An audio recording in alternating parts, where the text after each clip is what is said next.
Hey, champs of Examsnet. Welcome to the question series of Examsnet. Today we'll be solving SSC CHSL 27 May 2022 Shift 2 paper. As usual, this paper is going to have about 100 questions. There will be 4 sections, each having 25 questions. First will be English, followed by mental ability, followed by maths, then GK. So let's start with the paper. A very best of luck. But before moving, please visit our website www.examsnet.com if you want to practice all these questions and many more entrance exam question papers. Also, you can download our app. The link is given in the description box.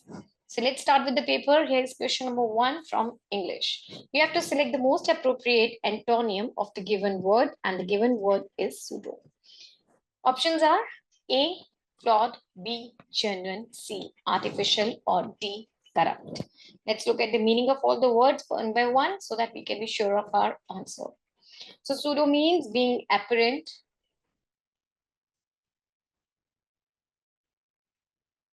rather than actually as stated. Then flawed. Flawed means, this, having an imperfection and imperfection. Genuine. Genuine means something authentic. Artificial means not genuine or unnatural.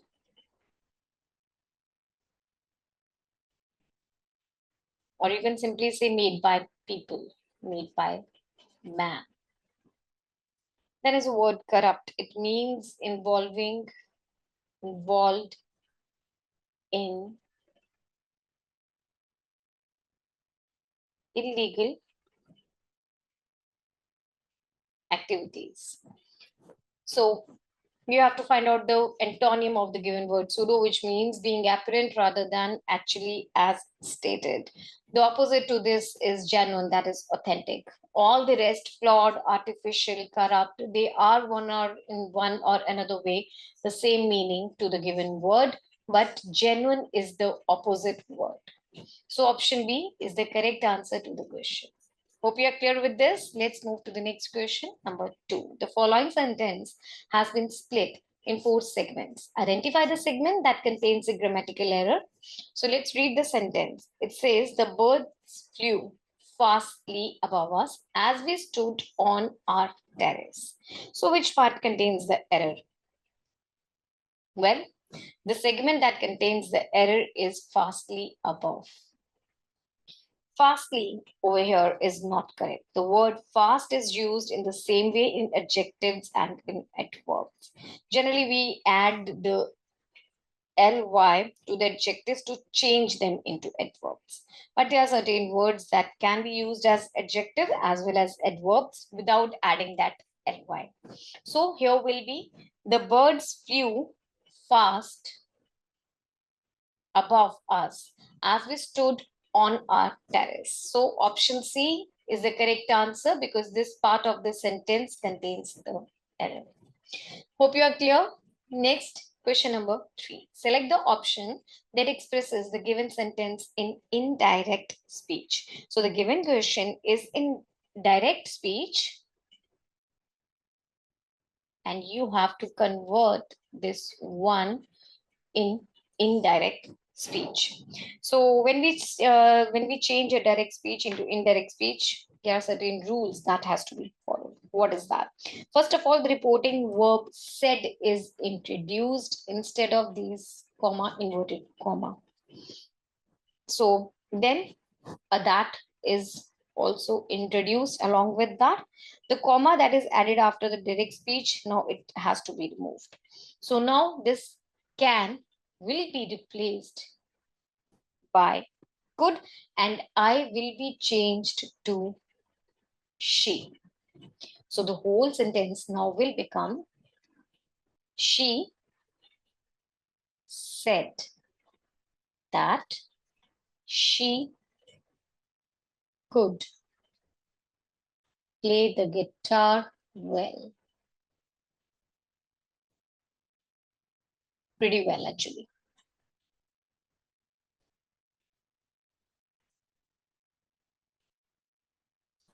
So it matches with option C. Option C is the correct answer to our question. This is the indirect speech of the given direct speech. Right? Hope you are clear. Next, question number 4. Select the most appropriate antonym of the highlighted word. Highlighted word is persists. Let's read the whole sentence. The boss persists with his loyalists even now.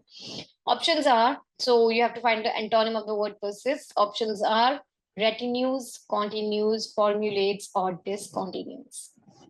Which is the correct answer to the question? Well, the word persist, it means to continue to exist, to occur without interruption.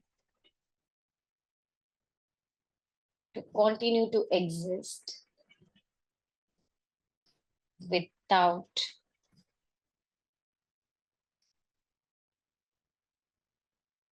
interruption. Then retinues, this means to come.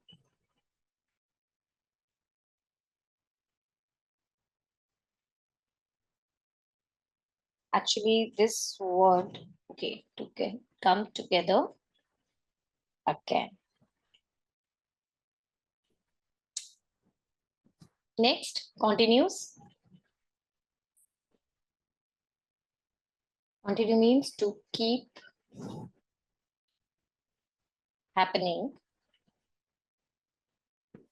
or existing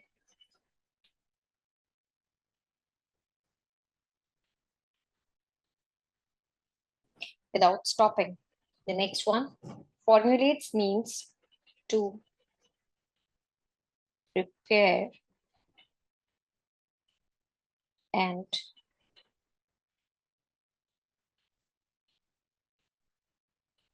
organize a plan or ideas to do something. The next one, discontinue. You know the meaning of it, to stop something, to stop to do something.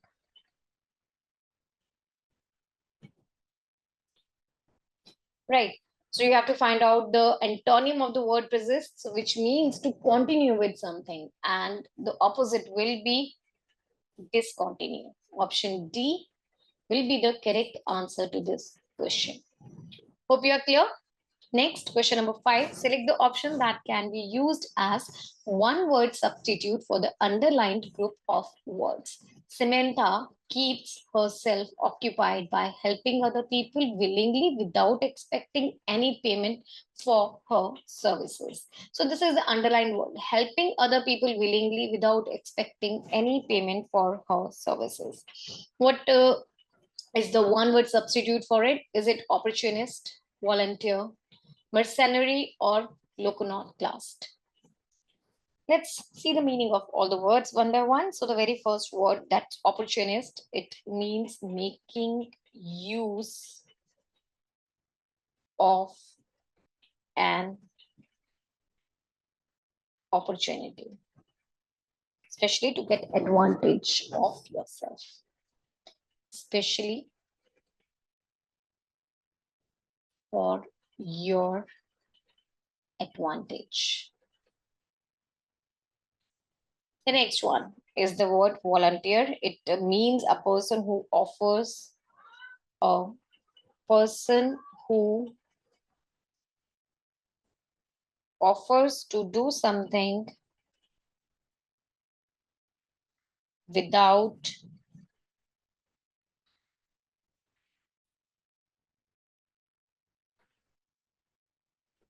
being forced or paid. Right. Then is the word mercenary. It means one who is interested only in making money.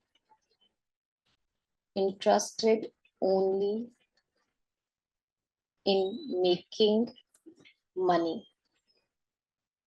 Then is the word iconoclast. It means a person who does not believe, person who does not believe in and is opposed to accepted ideas, traditions, etc. Right. So helping other people willingly without expecting any payment for the services is option B, volunteer. So he's not charging anything, he's just offering his services. Hope you're clear with this. Let's move to the next question. Number 6. Select the option that can be used as one word substitute for the given group of words. That is the state of being full or complete. Is it plunder?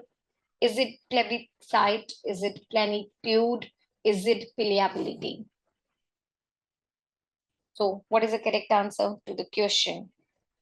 Let's see the meaning of all the words one by one so that we can be sure of our answer. The very first word, plunder, means the action of stealing from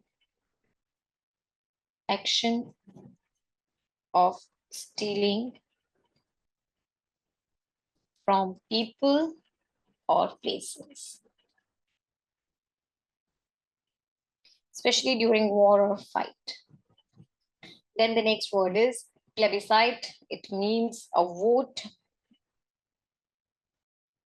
by the people of the country or region, by the people of the country on a region on a question that is very important.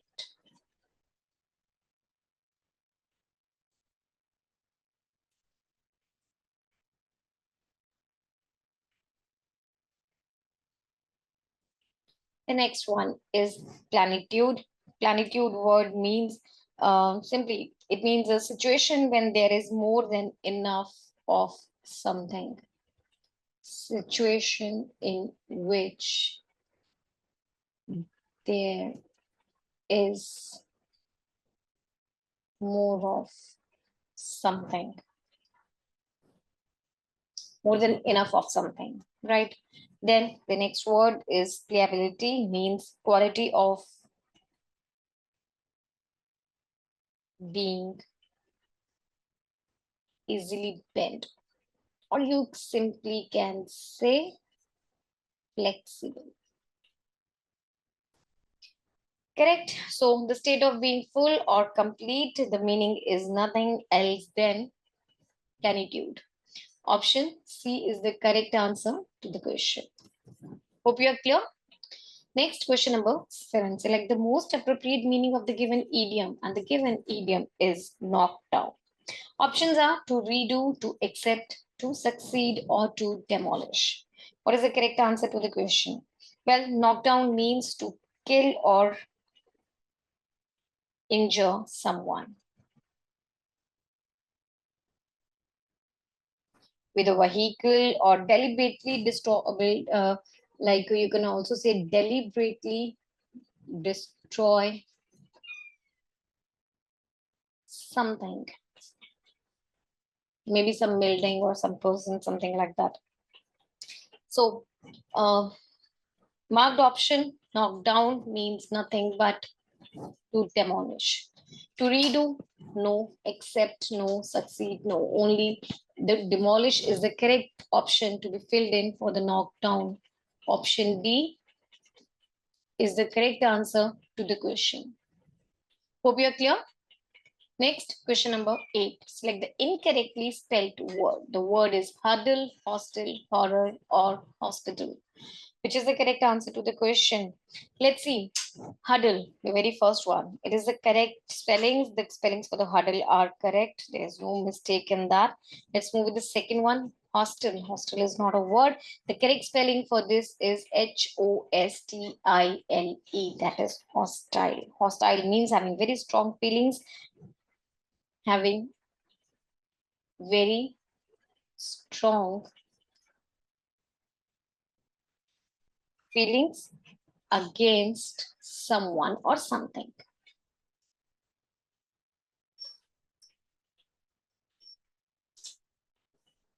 Correct. So, for example, you can say the experience has made him generally hostile towards women. The experience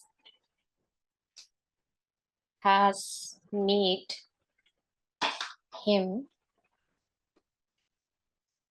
generally hostile towards women.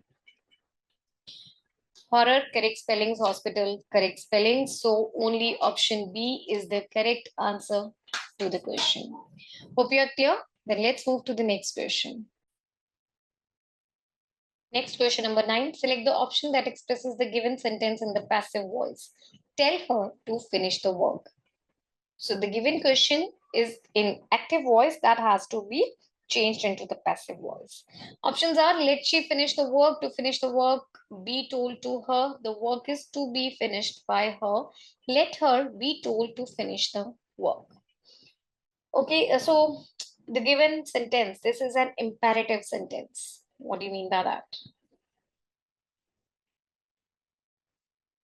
Sorry. Imperative statement sentences are the ones which make a statement, which make an assertive imperative statement, right? So this imperative sentence is in the passive voice. When we will change it into the passive voice, it will always start with the word let. An imperative statement in the passive voice has the following form: let plus object plus be plus past participle. Okay, so for example, I say in the active voice, do it at once, right? So in the passive voice, this is in the active voice. Well, I'll be changing this one into the passive voice. This will be changed into let it be done at once. So do it at once. First of all, it will be let, then the object plus be plus the participle. Correct? Using the same format. Our question over here, tell her to finish the work, will be changed to let her be. So let plus the object plus be. Now the past participle will be there. Correct? So let her be told to finish the work, right? To finish the work will come as such. Hope you're clear with this, right? So which is the correct option? Let her be told to finish the work is option D. So this option D is the correct answer to the question. Hope you are clear with this. Let's move to the next question then. Question number 10. Select the option that expresses the given sentence in the passive voice. They will meet Freddie outside the airport. Freddie would have been met outside the airport. They would be met by Freddie outside the airport. Freddie will meet them outside the airport, or Freddie will be met by them outside the airport. So first thing, the given sentence, this is future simple. Write it again. This is future simple tense. The simple future tense in the passive voice, it has the following form. It is, I'll write it, okay, I'll write it over here. So this is object plus will plus be plus third form of verb plus by plus subject. For example, I say Kriya will, let's have an example. So this is an active sentence. It says Kriya will sew the bag. In the passive voice, it will be changed to the bag will be sewed by Kriya. Using the same format. In the passive voice of the simple future tense, we use the auxiliary verb will, shall with be and the past participle of the verb. Right? Also, the object of the sentence becomes a subject now. So using the same format, now this whole sentence, they will meet Freddie outside the airport. This will change to, I'll write it over here.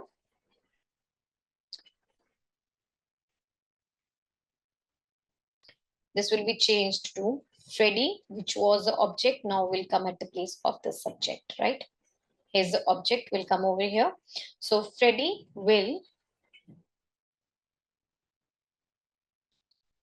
plus be plus third form of verb. So it was meet, now it will change into met. Freddie will be met plus by.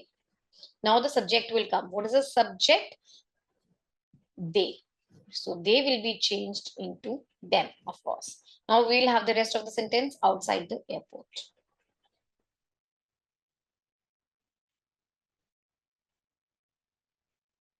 Hope you are clear with this. Correct.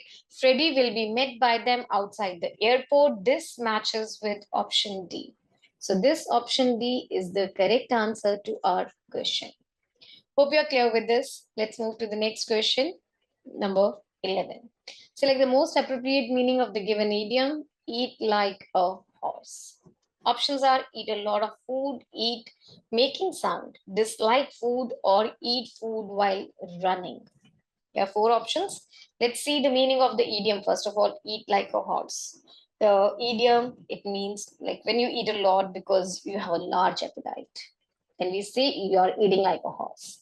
When you eat a lot because of your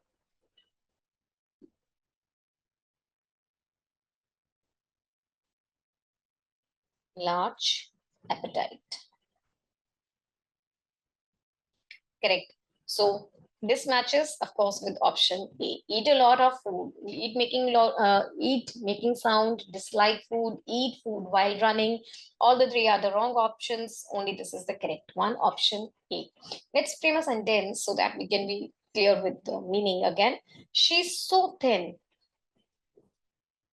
Yet she eats like a horse. Right? Option A is the correct answer to our question. Hope you're clear. Next, question number 12. Select the option that can be used as a one-word substitute for the given group of words. A remedy to counteract the effects of poison. Is it antibody, antidote, antiseptic, or antibiotic? Well, let's look at the meaning of the words one by one. First word is antibody. It means a substance that the body produces in the blood to fight disease. Right, next one. Antidote, it means a medical substance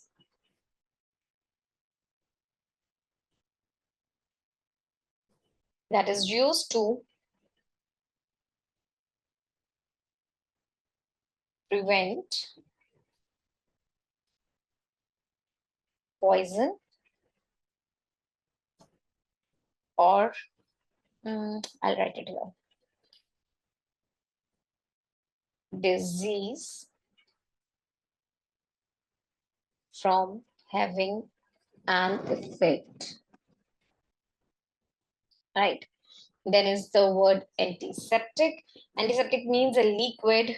I'll write the antiseptic over here. It means a liquid or a cream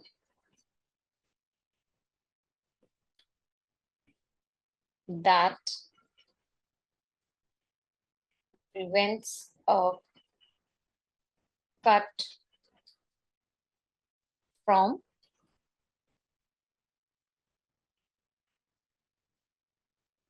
becoming infected. Correct. Next word is antibiotic. It means a medicine which is used for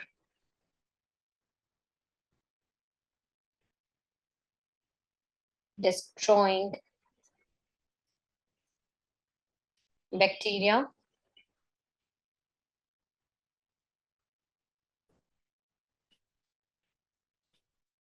and curing infections.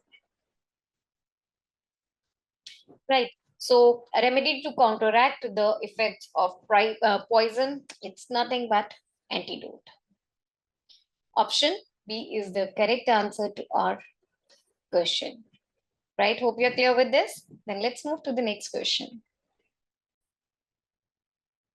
Question number 13. Select the incorrectly spelled word. Options are mandatory. Mandatory, the spellings are absolutely correct. No problem. And mandatory is absolutely correct. Let's look at the second one, amnesia. Again, a correct spellings for this. So correct spellings for both of them. Then is the word courteous. Okay, this is incorrect. What are the correct spellings for this? This is Courteous. So it's courteous. It means polite, pleasant, showing respect for people.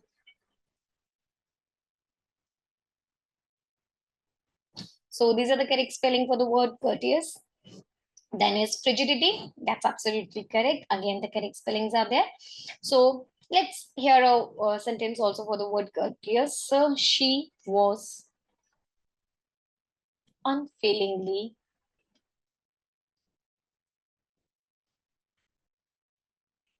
courteous and helpful. So option C is the correct answer to our question. Hope you're clear. Next, question number 14. Select the most appropriate meaning of the given idiom, and the given idiom is beat around the bush. There are 4 options given, but before discussing all the options, let's see the meaning of the idiom. Beat around the bush. It means to avoid getting to the point of an issue.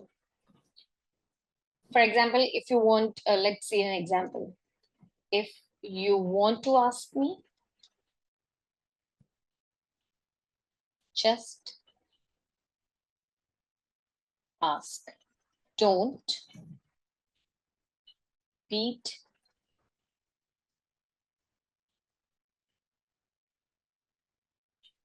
around the bush. So it is clear that the most appropriate meaning of the idiom beat around the bush. Let's read option A to discuss minute details of something. No, that's not. To avoid talking about what is important? Yes, that seems to be correct. Let's see. To search for lost thing in vain? No. To hope for something that is unattainable. That's again incorrect. So if you want to ask me, just ask, don't beat around the bush. Correct option is option B, to avoid talking about what is important and talking useless. Option B is the correct answer to this question. Next, question number 15. Select the most appropriate synonym of the given word, and the given word is scared. 4 options are given. We'll discuss the meaning of all the 4: tranquil, sacred, solemn, and afraid. So the very first one, scared means to become frightened.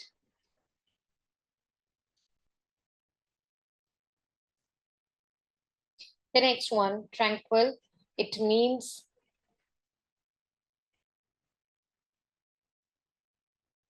calm, peaceful, without noise or without violence. Then is sacred, that means connected to God. Then is solemn, which means very serious, not happy or not smiling.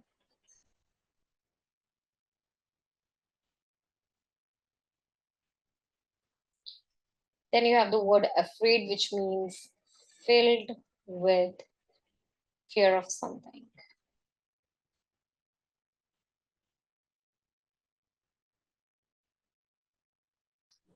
Right. So you have to find out the synonym. That means the same meaning of the word that scared. It's nothing but afraid. Option D is the correct answer to our question.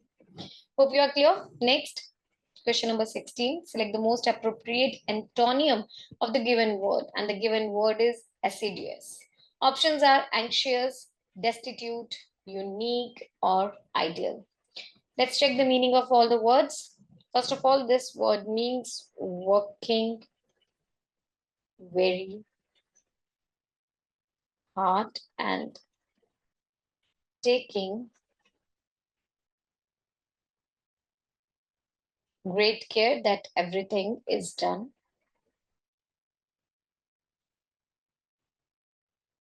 well. Then anxious. Anxious means, you know, this, you can say when you are worried or concerned over something. Then is the word destitute, which means without money, without any money or food or home. Then is a word unique. Unique means not like anything else. Not like anything else. Then is a word idle. It means not wanting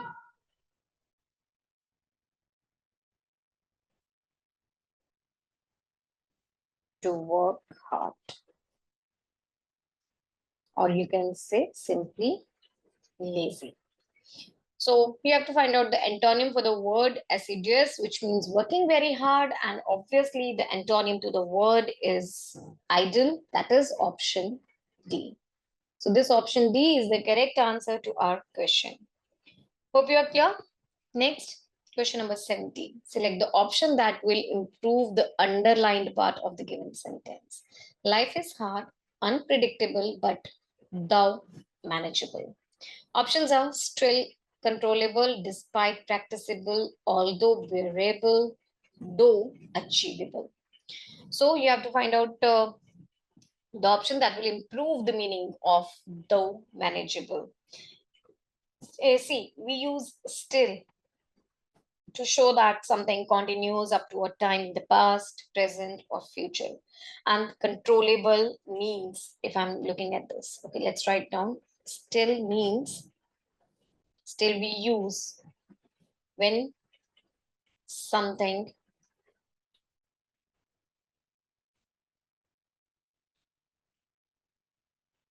continues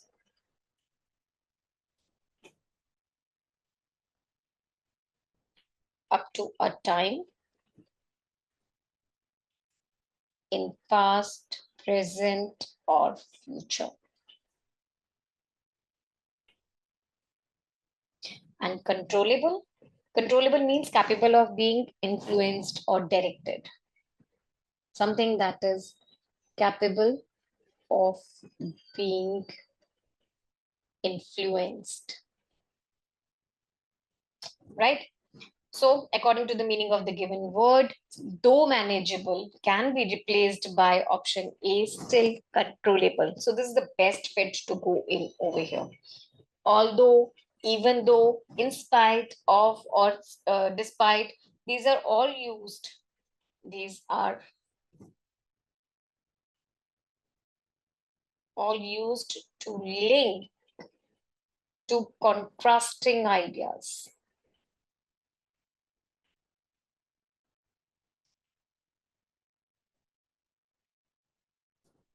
Or to show that one fact makes another fact surprising. Right. So option A is the correct answer for our question. Let's move to the next question. Number 18. Sentences of the paragraph are given below in the jumbled order. You have to arrange the sentences in the correct form, correct order to form a meaningful and coherent paragraph. Let's read the four sentences. A. When the fish at last had been safely landed, I asked the brothers if they ate fish. B. The condition that I put was that they had to help me land another fish for my men. C. On receiving their eager answer that they most certainly did, I told them I would give them the fish we had just landed. D. To this, they readily agreed and the wait started again. So, which is the correct sequence over here? See, first of all, this given whole passage is a parajumble passage in which all the sentences they are jumbled. So I think in my thought, the very first one will be option A. When the fish at last had been safely landed, I asked the brothers if they ate the fish. This should be the opening sentence of the passage, which explains the theme of the passage that happened when the narrator landed and his worry about the fish. So, first is A. The next one sentence will be C. On receiving their eager answer that they most certainly did, I told them I would give them the fish we had just landed. So next one will be C. This will be the second sentence. Third one is got to be D. The condition that I put was that they had to help me land another fish for my men. This is to be the third sentence, which explains the deal and how they agreed to the narrator's condition. The last one, of course, is D. To this, they readily agreed and the wait started again. Statement D is got to be the last sentence of the passage and also an extensive or portion of the previous statement that the condition made by the narrator. Right, so the correct sequence is A, C, B, D. Let's read the whole passage now with this sequence. Okay, let's write it again. So, when the fish at last had been safely landed, I asked the brothers if they ate the fish. On receiving their eager answer, that, okay, this was the first one, second one. On receiving their eager answer, that they most certainly did, I told them I would give them the fish we had just landed. The condition that I put was that they had to help me land another fish for my men. To this, they readily agreed and the wait started again. So let's check with the options, which is the correct option. C is the correct answer to our question. Hope you are clear. Let's move to the next question, number 19. Select the most appropriate antonym of the given word. So the given word is ebb. Options are ripe, moisture, flow, or stiff. Let's see the meaning of the words. So the word ebb means a recurrent pattern of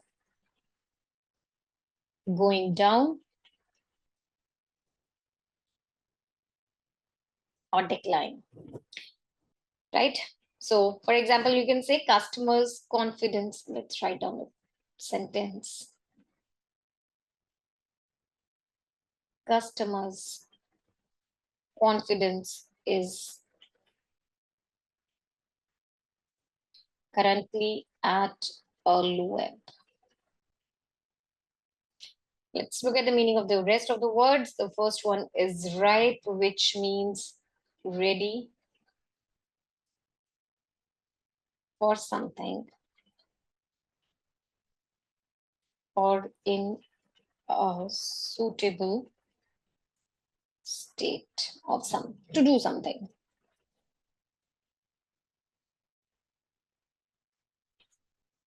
The next one, moisture means water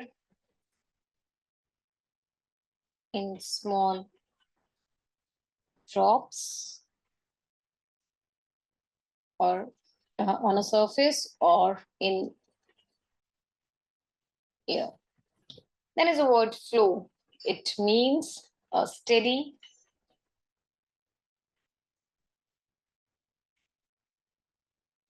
continuous movement of something. Then is the word stiff. It means firm or difficult to move or bend.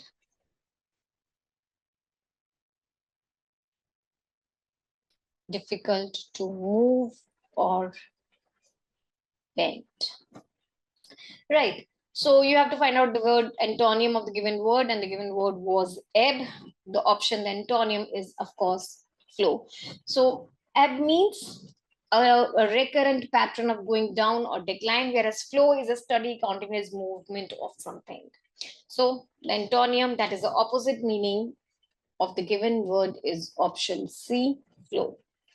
Let's move to the next question, number 20. Hope you were clear with the last question. It says select the most appropriate meaning of the underlined word in the given sentence. It is police fear that terrorists may try to assassinate the president during his appearance at the summit. Options are distress, murder, rebuke, or deceive.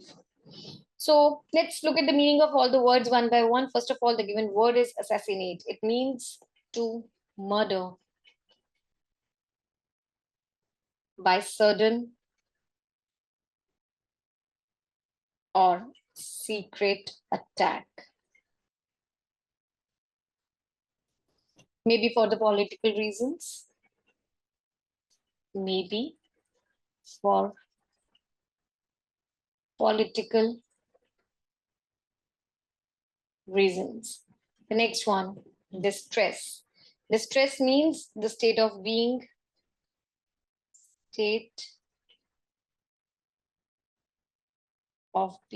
in great danger and needing immediate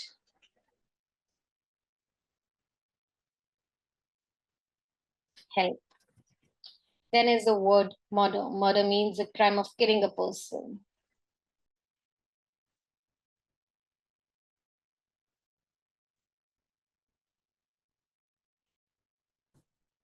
Crime of killing a person illegally. Obviously, it's going to be illegal or on purpose. Rebuke means to speak angrily to somebody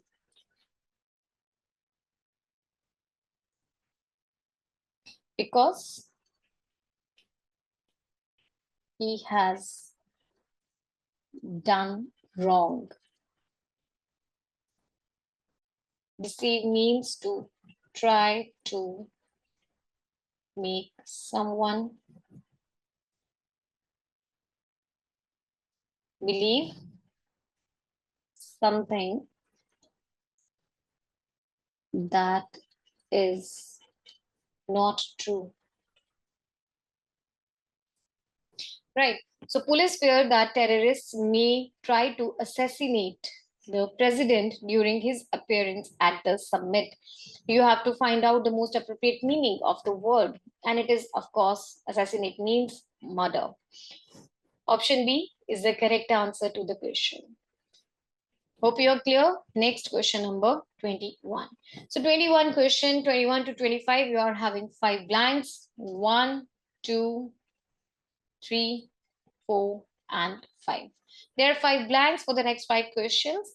You have to fill in the blanks. Options are given to you, but the blanks filling will be done on the passage. Let's read the passage. It says, a question like how big is fairy does not admit dash a simple answer. About a simple answer, of a simple answer, of simple answer, or in accordance of a simple answer. Right. So first of all, let's see over here. I think a question like how big is fairy does not admit of a simple answer is the correct one to be filled in over here. Of is a preposition.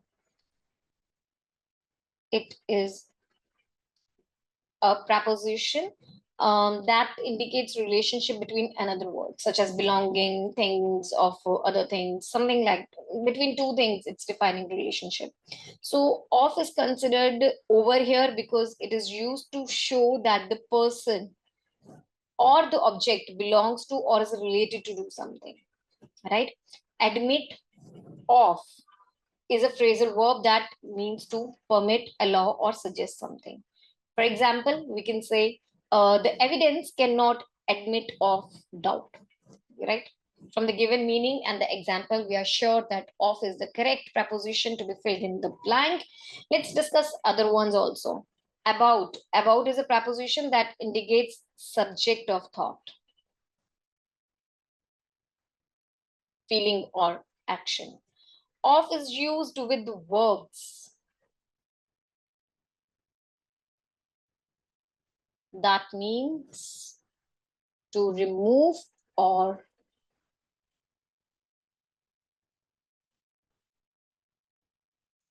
separate in accordance, in a way that agrees with, in a way that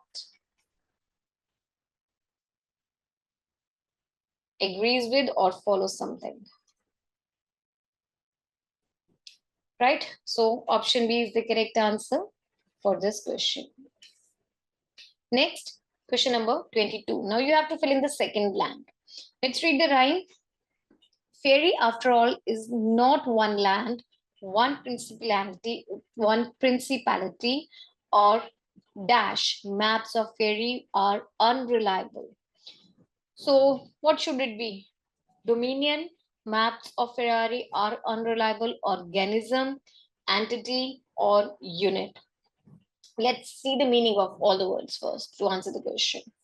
Right. First one is dominion. It means the power to rule, the power to rule or control.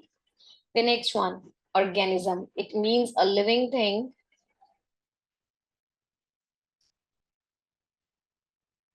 A living thing, especially one that is so small, especially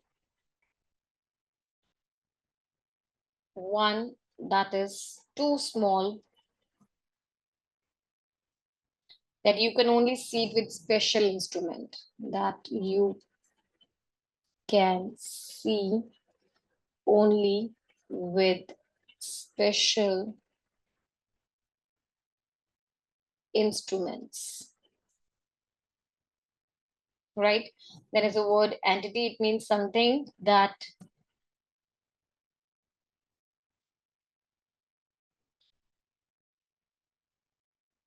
exists separately from something else.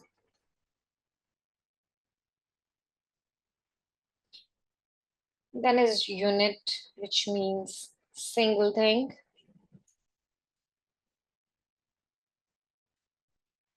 That is complete in itself.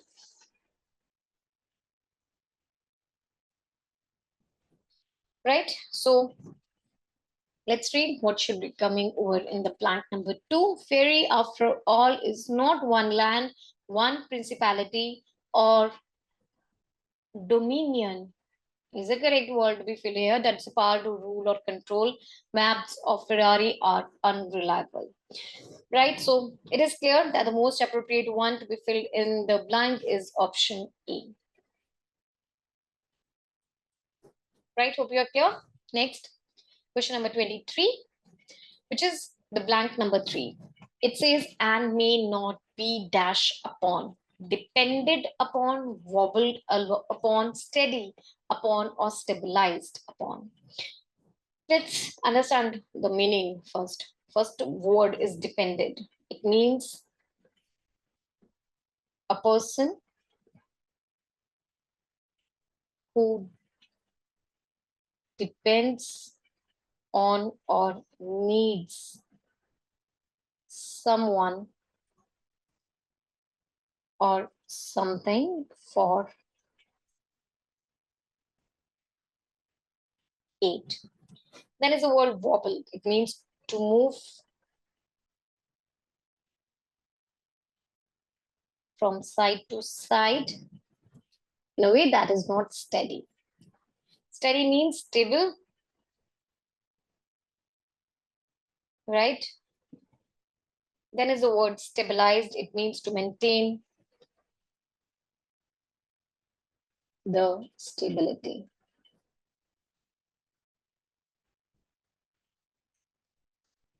So what should come in the blank? And may not be dashed upon, may not be depended upon.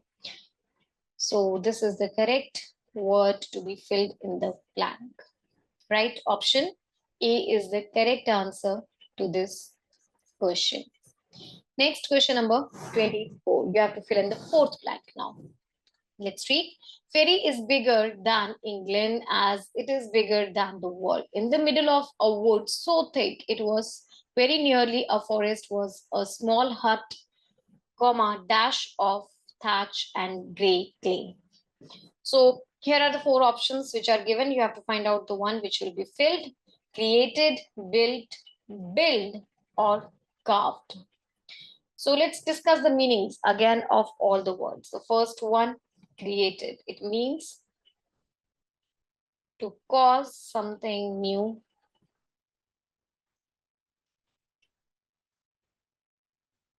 to happen or to exist. Then is built. It means to define as something which was constructed, or in the past tense of, simply it's the past tense of build. And you know the build, almost they are having the same meanings, to make something by like something which was constructed. Same thing. This is the past tense of build.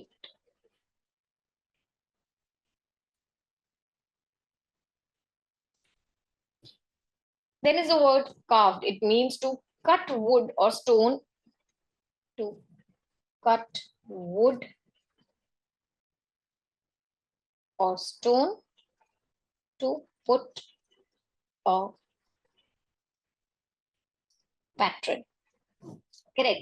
So what should be the one which is built, which has to be filled in the blank? Let's read. In the middle of a wood so thick it was very nearly a forest was a small hut, dash of that built.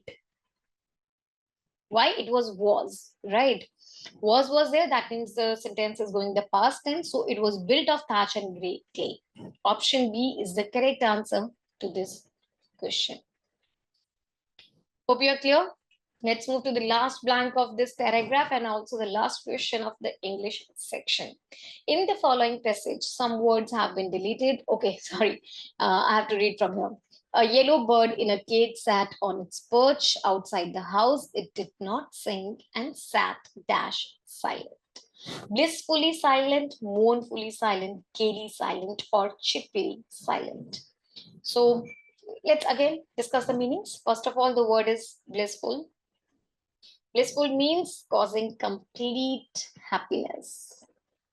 Blissfully, complete happiness.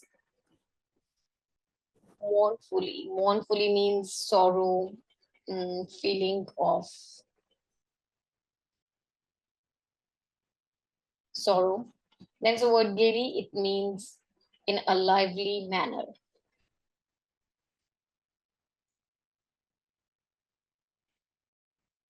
Then the word chippy, it means in a happy, energetic way.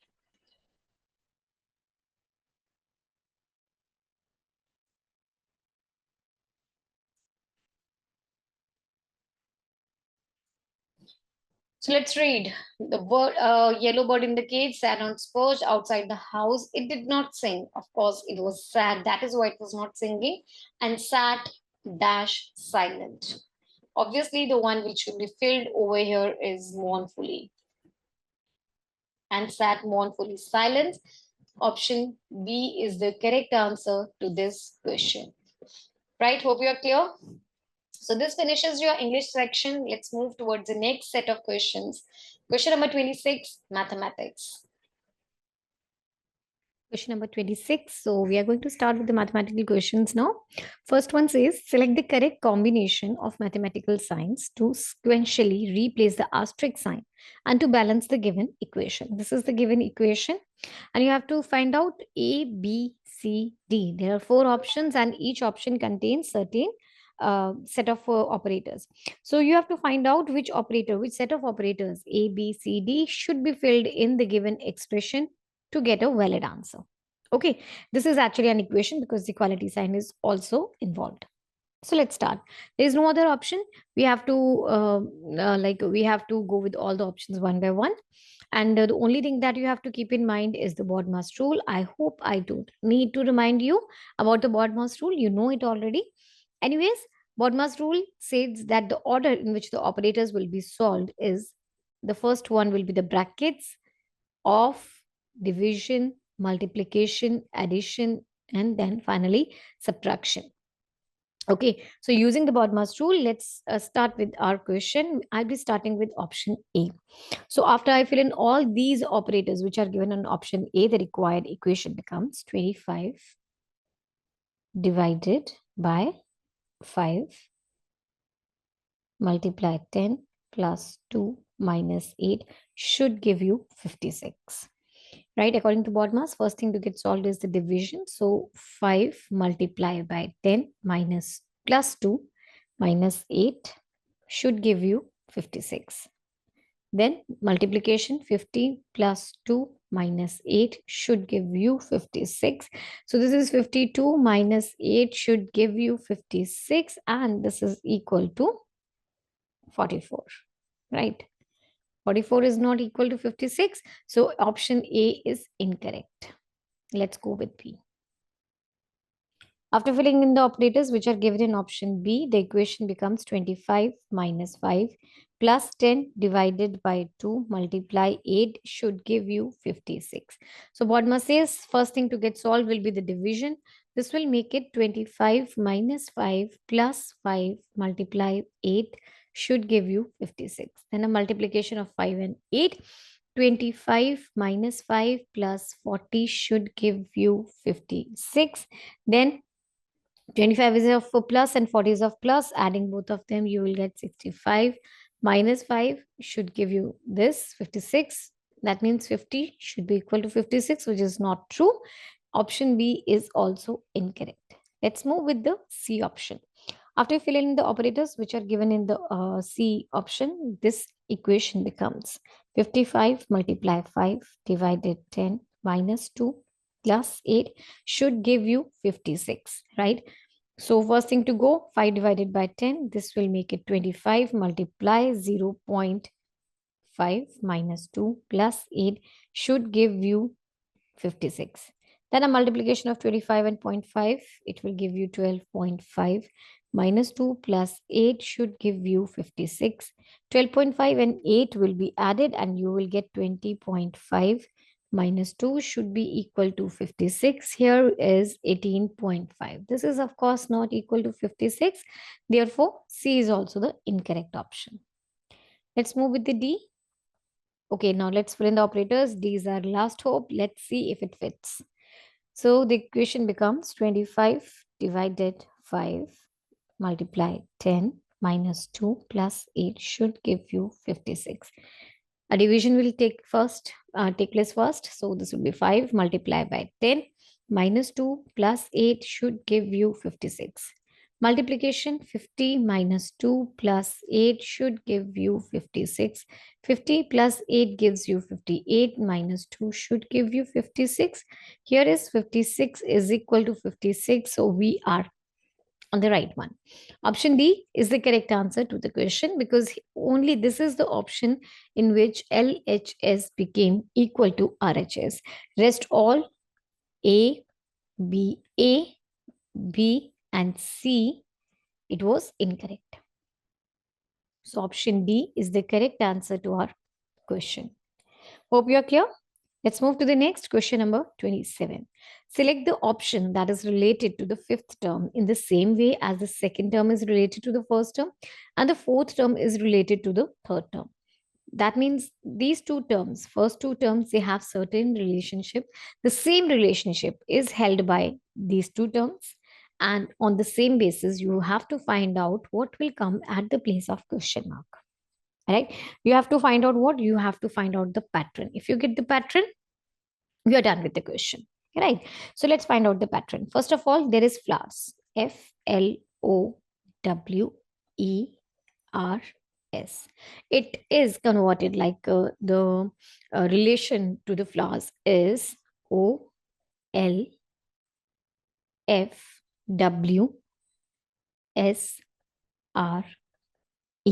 So you notice one thing, W does not change its position. F, O interchange their positions. L also does not change. So L, W, and R does not change their positions. And then E and S, the alternate alphabets change their positions. Let's check whether the same logic is applicable for the hostile and this alphabet, this set of alphabets also, right? So let's write down. Here is hostile, HOST. I'll write it again. HOSTILE.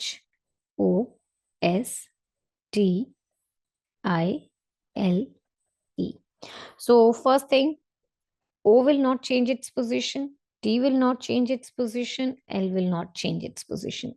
O, T, L. S will come here, H will come here, I will come here, and E will come here. So you get SOHTELI. SOHTELI. So we got the logic. Both of the terms, first and the second ratios, they follow this logic. So using the same logic, that is the second, fourth, and the sixth alphabet will not change their positions. They will remain at their positions. And the first, third will interchange their positions. Then the fifth and the seventh one will also interchange their positions. Using the same logic, let's check imports. Okay, I'll write it again. Imports. So how will it be converted? So you can pause the video and try the answer yourself. And when you get the answer, you can recall it. Let's go. M, O, and T. This will not change their positions. P will come here. I will come here. R will come here. And S will come here. So the code is PMIOSTR.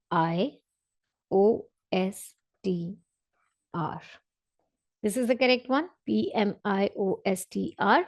Option C is the correct answer to our question. Hope you're clear with this. Then let's move to the next question, number 28. The sequence of folding a piece of paper and the manner in which the folded paper has been cut is shown in the following figure. How will this paper look like when unfolded? So this is the complete paper.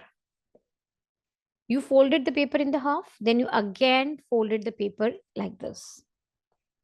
Therefore, horizontal section of the paper now, and you made some cuts K, F, and this diamond shape like this. And now the question says, when you will unfold the paper, how will it look like? Correct? So see, first thing, it will be like this. F will be converted. I'll just zoom the pic so that you can have a better view of it. Okay. So here it is. So this F, it will be like this. This F will come here and the diamond shape will come here like this, and the K will be like this. Okay, there's a bit of, this will be longer line and this will be a shorter one. Okay, so this is the one, this is the conversion over here. Next, this F, diamond, and K, these ones will come like this, F, diamond, and K. And then an inverted one again. So F will look like this, diamond will look like this, and the K is got to be look like this. Right? This K, I have made a bit of bigger one, but just got an idea, right, how we'll do it. And let's see, this matches with A, B, C, or D. Let's check carefully. Yes, this matches exactly with option A. So option A is the correct answer to our question. Hope you are done with this. Next, question number 29. Select the option that is related to the fifth number in the same way the second number is related to the first number and the fourth number is related to the third number.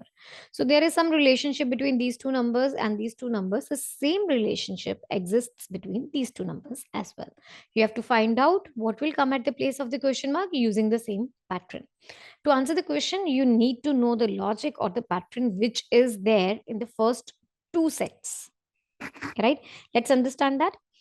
So the relation between, if I'm saying 375 and 592, what is the relationship between them? It is difference, like you have to study it carefully. It is difference between first and second term is 217. Let's check. So 375 and 592. 592 minus 375. This gives you 217. Let's check with the next one. 423 is to 640. So 640 minus 423. This again gives you 217. So now that means the difference between these two numbers also is equal to 217. 198 is to question mark. So 19 question mark minus 198 gives you 217, or question mark is equal to 217 plus 198, which is equal to 415. So question mark is equal to 415. Option B is the correct answer to our question. Hope you are clear. Next, question number 30. Which of the following numbers will replace the question mark? So there's a series given. The series is 13, 78, 83, question mark, 335, and 670. Using this series, you have to find out what will come at the place of the question mark. Right? Let's go. So let's write down the series first. It's 13, 78. There's a big jump, so probably we'll have a multiplication. To move from 13 to 78, we multiply it with 6. Okay, the next one is 83. Oh, the next one is the question mark. The next one is 335. The next one is 670.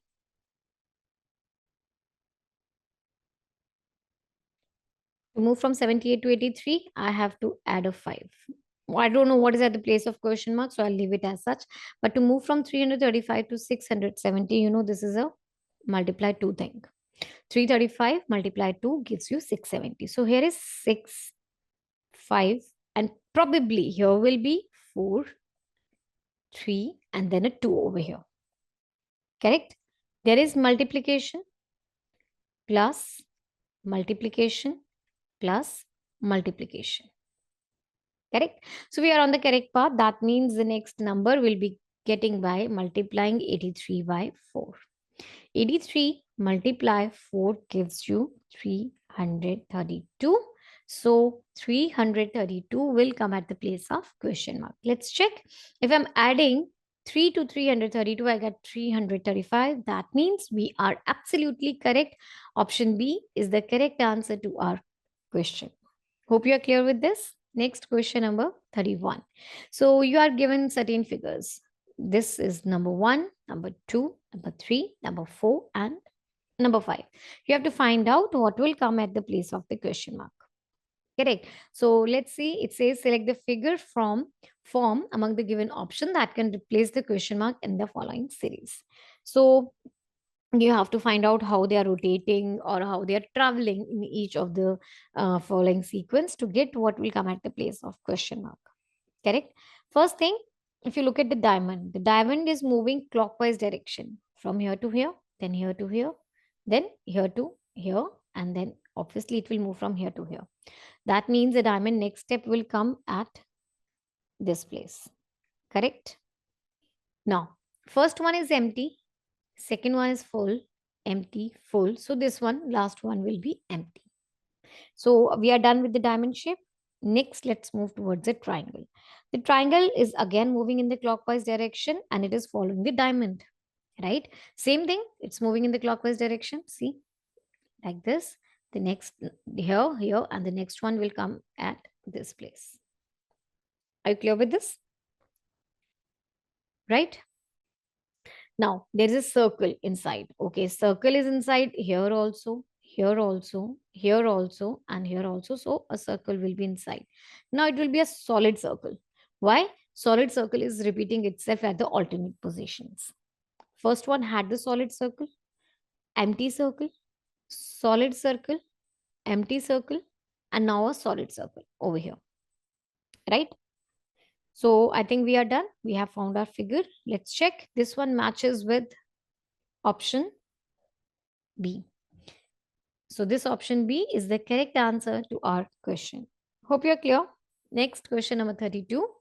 Which of the following numbers will replace the question mark in the series? So here's the question mark which is at the end of the series. So it's pretty easy to find out. You just need to look at the numbers carefully. So first is 5, 8, 24, 57, 109, 184, 288, 423, and a question mark. So to move from 5 to 8, I have to add a 13. 8 to 24, 16. 24 to 57, 33. 57 to 109, 52 has to be added. 109 to 184, you have to add a 75. 184 to 288, you have to add 104. 288 to 423, you have to add 135. So next thing, what will be added? I have to find out because I'm not able to find out how they are increasing. But 3 to 16, there's a difference of 3. Sorry, 13. Then 16 to 33, there is a difference of 17. 33 to 52, 19. 23, 29, and 31. So you're noting one thing, we have all the prime numbers over here. 13, 17, 19, 23, 29, 31. What is the next prime number after 31? It is 37. So 135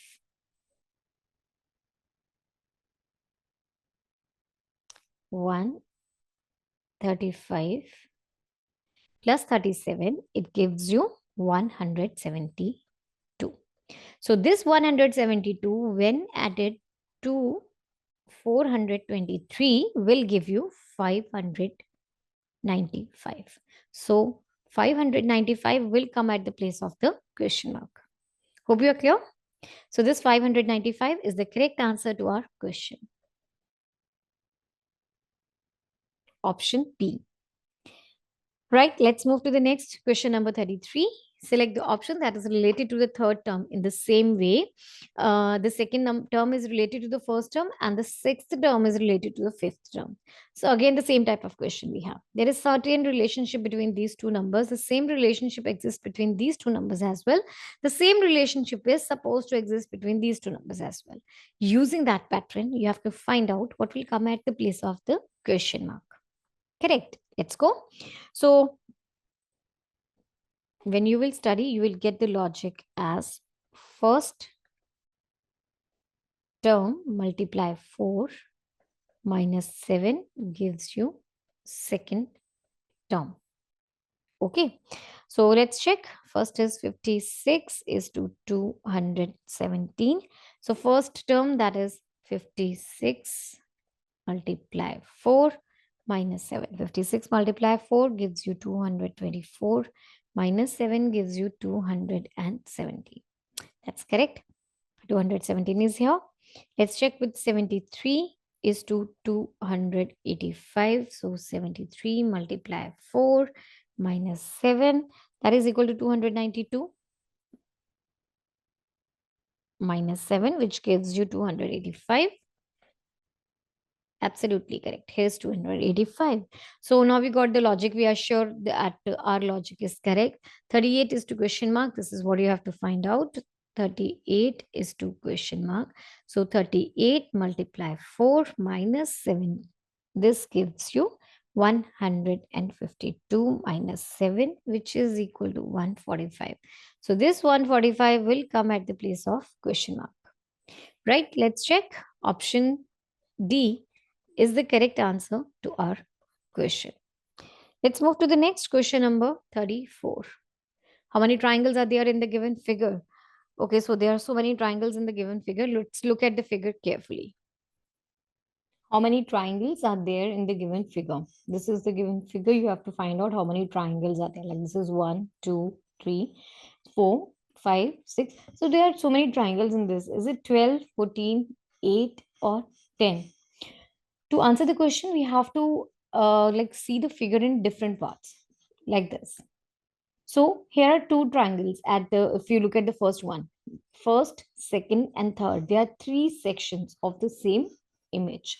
I have broken down the first one, like just look at this. This is triangle number 1, extreme ends 1. This is second one. Then these two extreme triangles, number 3, number 4. So here are, in the first figure, we have 4 triangles. Now look at the second one. Another 4 triangles are there. Look at this one. This is number 5, 6, 7, and 8. So 4 plus 4, we have 8 triangles till now. The next one, 1 and 2. These two triangles, extreme ones. That means 2 more. So 4 plus 2, there are total of 10 triangles, right? So option D is the correct answer to this question. Hope you are clear with this. Next, question number 35. Which letter cluster will replace the question mark to complete the series? This is the series OSRE, QOXH, SKTK, and then a question mark is there. So you have to find out what will come at the place of the question mark. 4 options are given to you. You have to choose one from them. There must be some logic. You have to get the pattern or the logic and then find out what will come at the place of the question mark. Correct? So first set of alphabets is O, S, R, E. Okay, before solving this question, you need to be aware of a table, that is the alphabetical place value table. Now, what is that table? This table, we'll make this table. This table is very important because in mental ability, always there's very high probability you are going to get at least of 2-3 questions. Like maximum can go to 4 to 5 also. At least 2 to 3 questions come using this table only, based on this table only. Let's make that table. So here is, I'll start with A, B, C, D, E, F, G, H, I, J, K, L, M, N, O, P, Q, R, S, T, U, V, W, X, Y, and Z.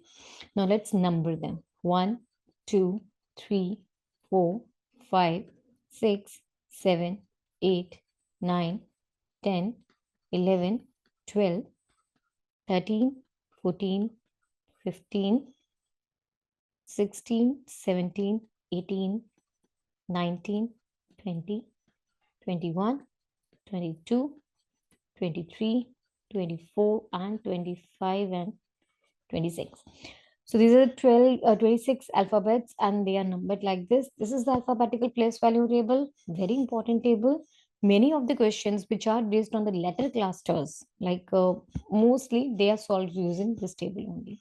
So I recommend make this table at the beginning, before the beginning of your exam, keep it handy with you. Then you can refer this table. All right. So let's start. The first set of letters is O, S, R, E. O, S, R,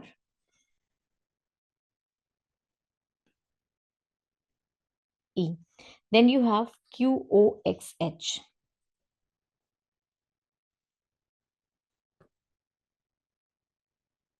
Q, O, X, H. Let's number them. O number is 15, S is at 19, 18, 5. Using the alphabetical place value table, these are the position numbers or place numbers of alphabets. Q is at 17, O 15, X 24, and H is at 8. Okay. Right. Now to move from 15 to 17, you have to add a 2. 19 to 15 minus 4 plus 6 and plus 3 over here. So there's a pattern, or the pattern is plus 2 minus 4 plus 6 plus 3. Correct. Let's check whether the same pattern is followed by SKDK. So here is S, K, D, K. What is the position number of S? It is 19, K 11, D is at 4 and 11. So here 17 to 19 plus 2 minus 4, and see 25, 26, 1, 2, 3, 4. So here's a plus 6, 8 to 11 plus 3. So same thing, plus 2 minus 4 plus 6 plus 3. Logic is there. Right. So we are on the right path. To get the next letter cluster, you just have to do the same thing, because here's a question mark, right? Now we have a question mark to find out the alphabets in the question mark. So plus 2 minus 4 plus 6 and a plus 3. 19 plus 2, it gives you 21. 11 minus 4 gives you 7. 6 plus 4, 10. 11 plus 3, 14. So what is the alphabet at position number 21? It's U. 7 is held by G. 10 is held by J. 14, N. Right? So U, G, J, N is the correct answer to the question, because this is a letter cluster. Let's check with the options. Option A is the correct answer to our question. Hope you're clear with this. Then let's move to the next question, number 36. Select the option that is related to the fifth number in the same way as the second number is related to the first number and fourth number is related to the third number. So we have done the similar question, like this is on the same pattern. This is the third question we are doing in the mental ability section. So the first letter cluster, sorry, not the letter cluster, the numbers are 7 and 105, 9 and 153. Using the same logic, you have to find out 13 will be mapped to what number, right? You have to get the logic. Let's see. So 7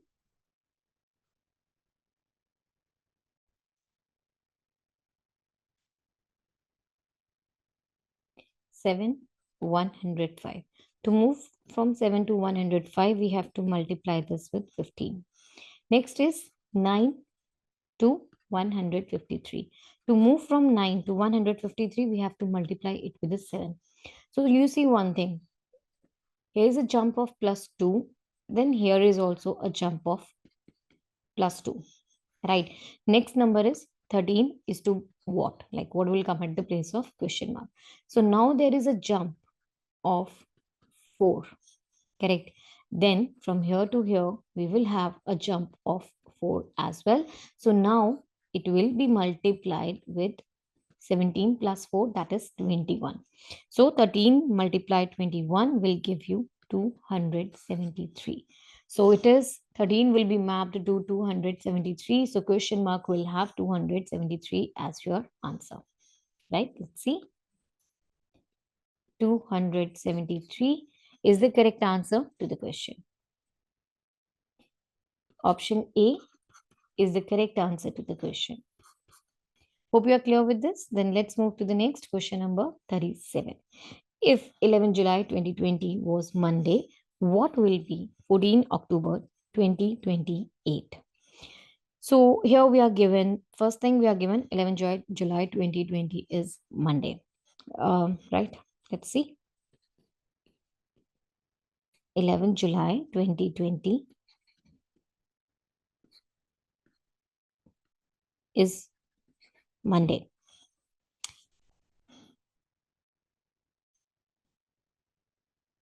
Now this doesn't match with the original weekday. This is not the original week day of this date. Therefore, 14 October 2028 will also not be the original weekday. Correct? Because this is not the original. 11 July 2020 was not Monday. Therefore, whatever answer we will get for 14 October 2028 will also not be the original one. We have to move according to the question. We have to assume in the question that 11 July 2020 was Monday only. Right? So let's start on that basis. 11 July 2020 was Monday. So 11 July, if I'm moving from 11 July to 14 October 2020 itself, right? The same year. If we are moving, see, we have from 11 July, July is having 31 days. So we have 20 days from July. The next month is August. 31 days. Okay, 31 days are there for the August. Next is September, 30 days for that. And then is October. We have 14 days for October. Right? I hope you're clear till here. To move from 11 July to 14 October for the same year, 2020. We had moved 20 days for July, 31 days for August, 30 days for September, and 14 days for October. That gives you a total of 95 days. Correct? So 95, if I'm finding out the number of odd days, 95 divided by 7, this will give me 13 weeks and 4 odd days. So according to 14 odd days, 4 odd days, 14 October 2020 will be equal to Monday plus 4 days. That gives me Friday itself, right? So 14 October 2020 was Friday. But what we want is 14 October 2028. That means we are moving 8 years from this current date. Correct? So now, let's see. There are 2 years, like okay, let's write down normal year. For normal year, how many odd days we have? It is 1 odd day, right? And for the leap year,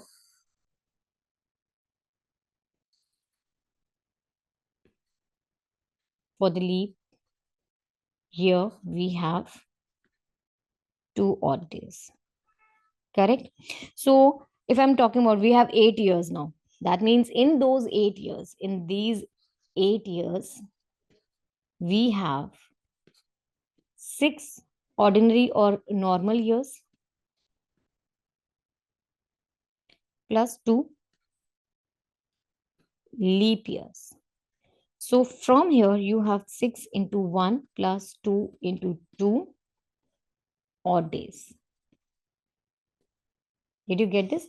So see, from 14 October 2020 to 14 October 2028, I had 8 years. In those 8 years, there were 6 normal years and 2 leap years. There is 1 odd day in a normal year and 2 odd days in a leap year. So that means I'm having a total of 6 plus 4, that is equal to 10 odd days in this 8 years. 10 odd days will mean nothing, but if I'm converting into, this will be dividing by 7, not I have to get the odd days now, because 10 odd days, right? There are 7 days in a week. Now odd days will be 10 divided by 7. This will give me 1 week plus 3 odd days. We will not consider this week. We are concerned about only the odd days because this will move our days to the next level. Correct? So now how many odd days were there? We were having 14 October 2020 was Friday. So now let's see. 14 October 2020, it was Friday, right? To move from 14 October 2020, 8 years ahead, I will have to add 8 years. So this gives me 14 October 2028. So in this, I have to add 3 odd days. After adding 3 odd days, it will be Friday, then Saturday, then Sunday, and then Monday. So I will have Monday as the day on 14 October 2028. Hope you are clear with this, right? Let's check with the options. Option B is the correct answer to this question, right? Hope you are clear. In a certain code language, punch is written as IDOVQ, crack is written as LDBSD. How would the break be written in the same language? There are four options given. In this question, we have to use the same alphabetical place value table that we used in the previous question. So I told you already, keep that table with you for the reference. Okay, place value table. So the first is punch. It is mapped to IDOVQ. PUNCH. This is mapped to IDOVQ. What is the position value of P? It is 16. U is at 21. N is at 14. C is at 3. H is at 8. I's position is 9. O is at, this is D, sorry. So D is at 4.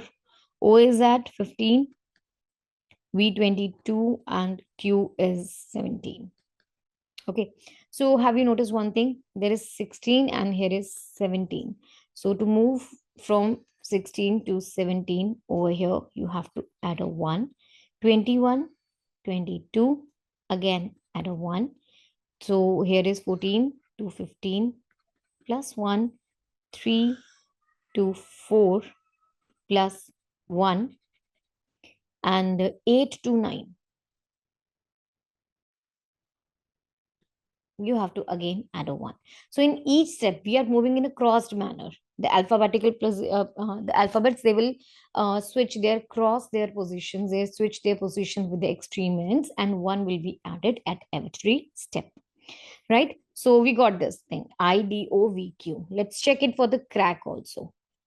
So here is crack, CRACK. The position value of C is 3.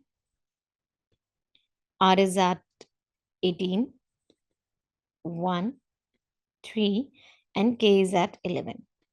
Correct? Now this has been mapped to L, D, B, S, D. The position value of L is 12, D is 4, B is 2, S is 19, and D is 4 again. Again, the same thing. C and D, they are at the extreme ends. They will interchange their positions with +1. Similarly, K and this KL +1, they will interchange their positions. Now 18 and here is 19 plus 1, A to B +1, C to D +1. Same thing. Alphabets are interchanging their positions with the extreme ends, and the position number of 1 is being added at every step. We got our logic, right? The logic is +1 and cross positioning. Let's write it here. +1 place value and cross positioning will be there.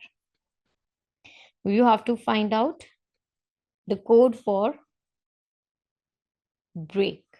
Let's find it out. So here is break, BREAK.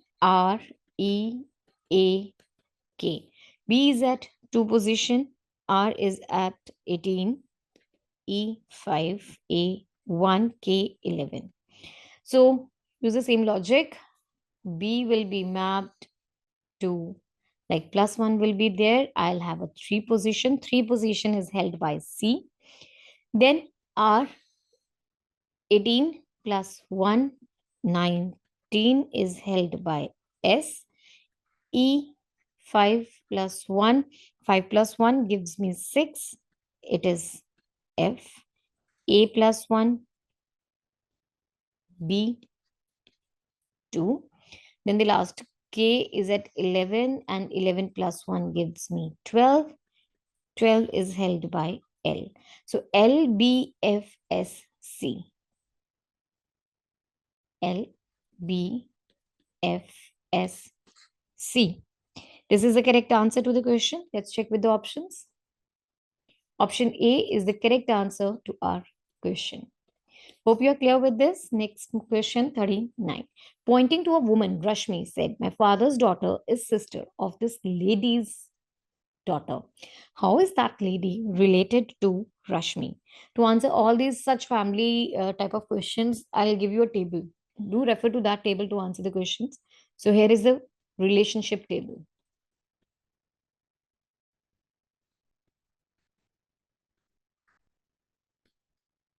Okay.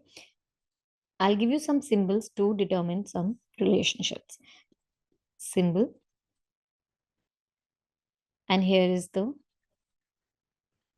relation. You have a circle, it represents female. A square or a rectangle, it represents a male. Double line, married couple.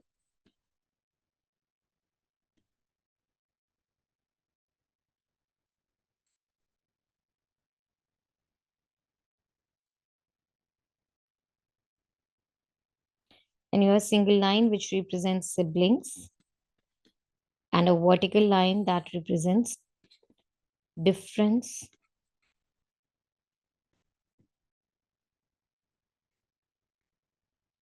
in generation. So now let's look at the problem. It says my father's daughter. So my father's daughter, let's write it down first.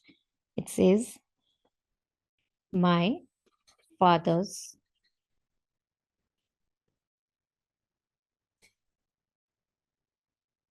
daughter is the sister of this lady's daughter. Correct. My father's daughter is a sister of this lady's daughter. Let's make the table now. So here is my father. I'm assuming this as father. My father's daughter. So daughter, that means a difference of generation, right? Okay. Pointing to a woman, Rashmi said, my father's daughter. So if this is father, here is Rashmi, whose daughter. Correct? My father's daughter, Rashmi, is sister. So here is sister of this lady's daughter.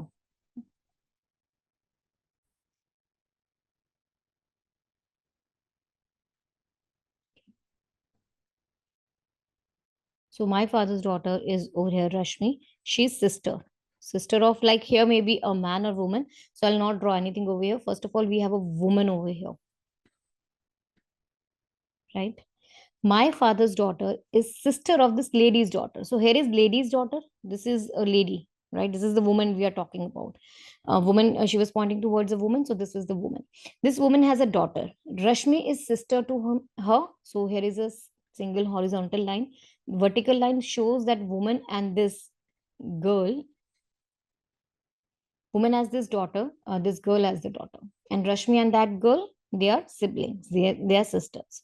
So that means nothing but woman is actually married to this man because they are siblings. This girl and Rashmi, they are siblings, they are sisters. So if Rashmi is daughter of this father and this girl is daughter of this woman, that means woman and man, they are married.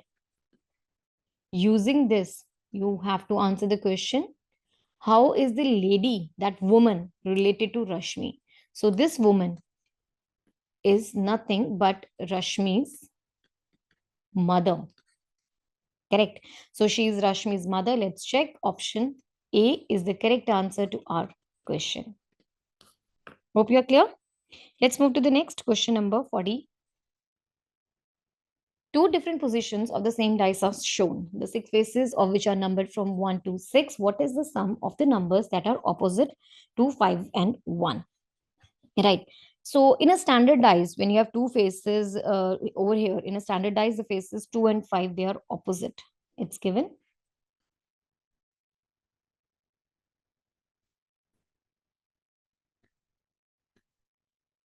2 and 5 are opposite. We know this. In every general dice, we have this. 2 and 5 are opposite. 3 and 4 are opposite. 1 and 6 are opposite. So in this dice, the sides opposite to each other are like this. See, if I'm looking at this dice, we have the face 1 common. The dice is turned to its right. This is 1. So now the dice is turned towards its right, keeping the face 1 at the same position. We found that 3 is at the right of 5 and 4 is towards the left of 5. Right? Let's write down. The dice is turned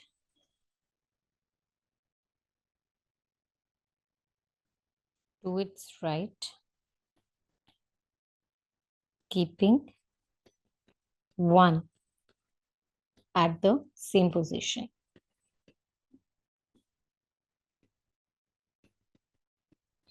We find that 3 is to the right of 5 and 4 is to the left of 5. Right? Thus, we have from here 3 is opposite to 4.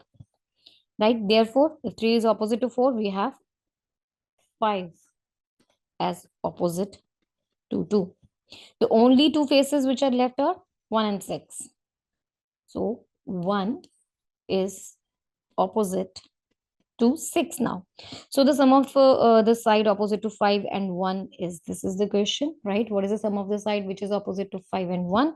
Let's add. Sum of the side opposite to 5 and 1 is 2, 5 we have opposite as 2 and 1 we have opposite as 6, that is equal to 8. So this 8 is the answer to our question. Let's check option B is the correct answer to our question. Hope you are clear with this. Next is question number 41. 7 friends A, B, C, D, F, G have each has different height. A shorter one B but taller. Okay, let's see. A is shorter than B. First thing is given to us. A is shorter than B but taller than C. Second thing, B is taller than any 4 others.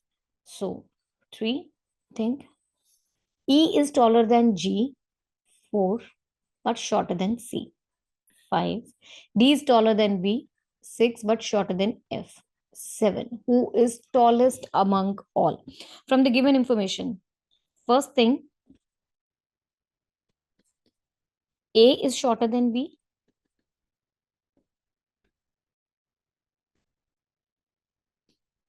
But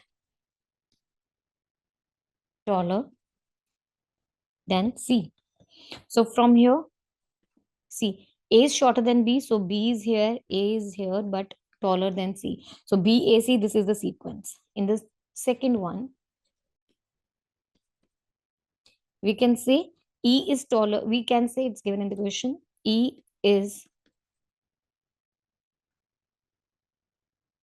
taller than G, but shorter than C. So E is taller than G, but shorter than C. So C will come over here. We are done with this as well. Now the third one says D is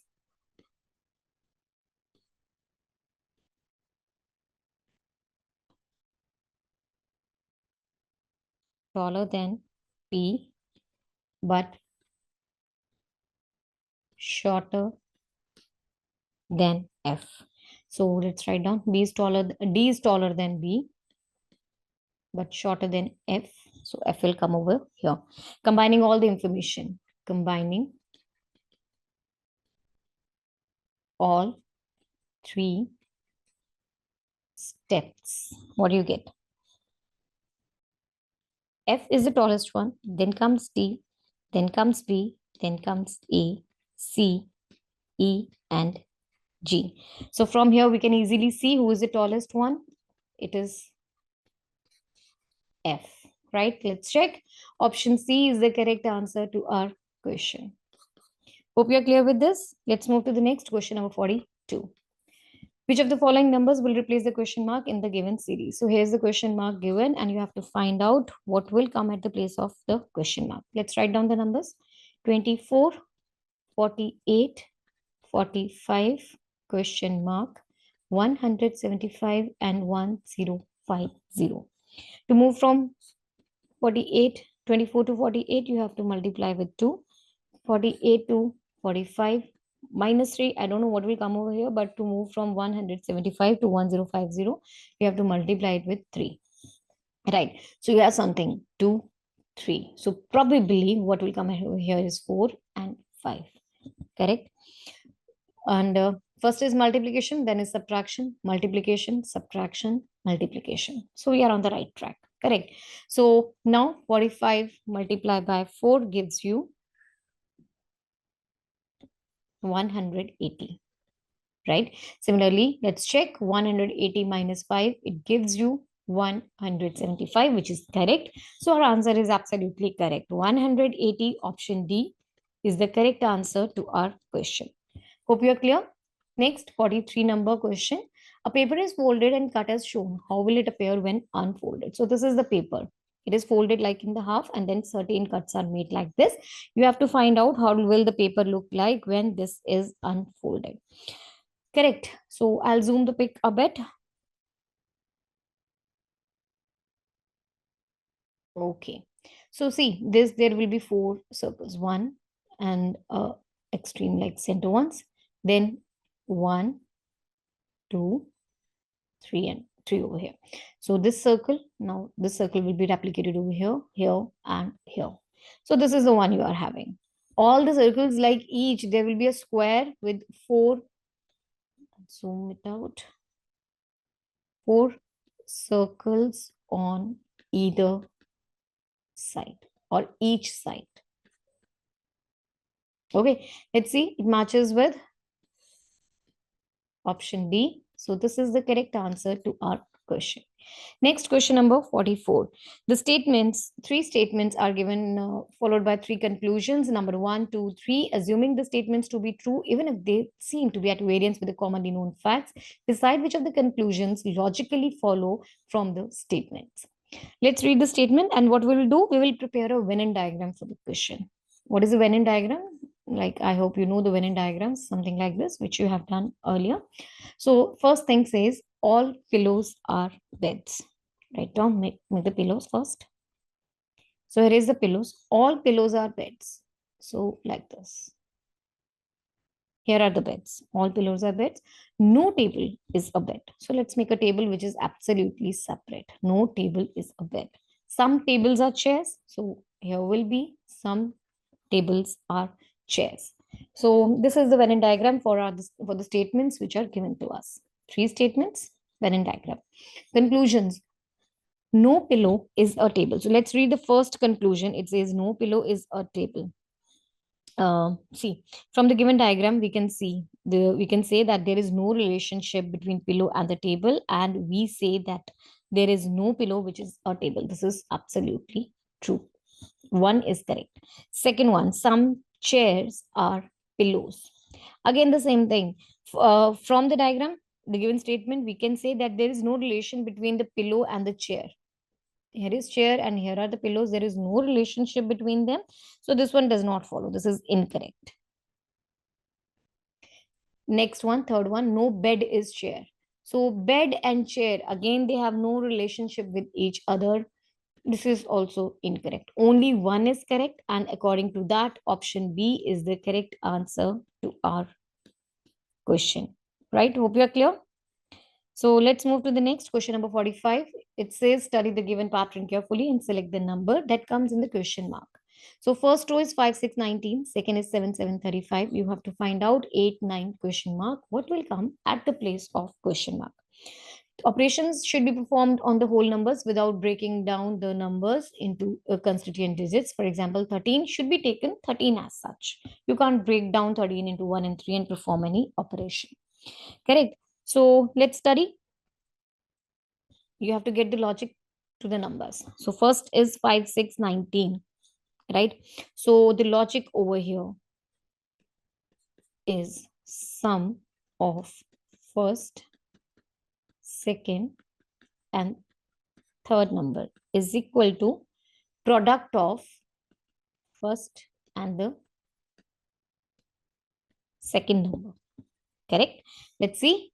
5, 6, and 19. So 5 plus 6 plus 19. This gives me 30. And 5 multiplied by 6, this is equal to 30. So both are equal. Hence, this logic is okay for the first row. Let's check it for the second row, which is 7, 7, and 35. Let's add 7, 7, and 35, which gives us 49. 7 multiplied by 7 gives you 49. They are equal, so same logic. Next set of the third row, it's 8, 9, and question mark. So 8, 9, and question mark. That means 8 plus 9 plus question mark should be equal to 8 multiply 9. 17 plus question mark should be equal to 72.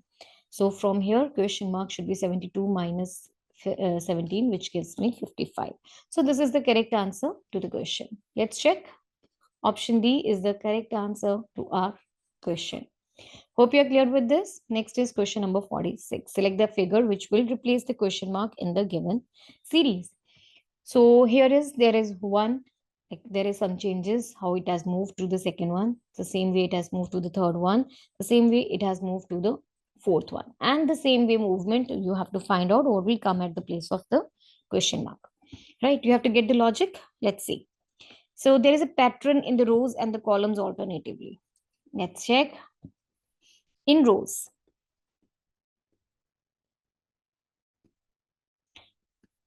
top row shift to the middle row, right? Middle row shifts to the bottom, and bottom row shifts to the up row, like the top row. Okay, if I'm seeing the row wise, they are doing this. See, this row 3 OT, like it has moved like this 3T, and then it has moved down. If I'm looking at the row wise, so in the row wise, the top row shifts to the middle row shifts to the bottom, and the bottom row shifts to the top. If I'm looking column wise, the right column shifts to the left, it's left, and left one shifts to the middle, and the middle one shifts to the right. Using the same logic, what will come at the place of question mark? Let's fill. Here will be a circle. V, a square over here, is equal to 3T, a star, and a 9 over here. Right? Looking at this one, whom it matches with. Let's check all the options. If I'm looking at the option 1, here the arrangement of rows are wrong. Option B, okay, option B exactly matches with our figure. So this is like our answer. Still, let's check option C. The arrangement of this columns and rows, both arrangement are wrong. Both are wrong. And in the fourth one, the rows are incorrectly placed. So this option B is the correct answer to our question. Hope you are clear. Next is question number 47. It says if M denotes minus, N denotes division, O denotes multiplication, P denotes plus, then what will come at the place of the question mark in the following equation? So this is the given equation. You have to find out using this given denotions, you have to find out the value of it. Correct. So nothing to like much to do. We just have to write down the symbols. M denotes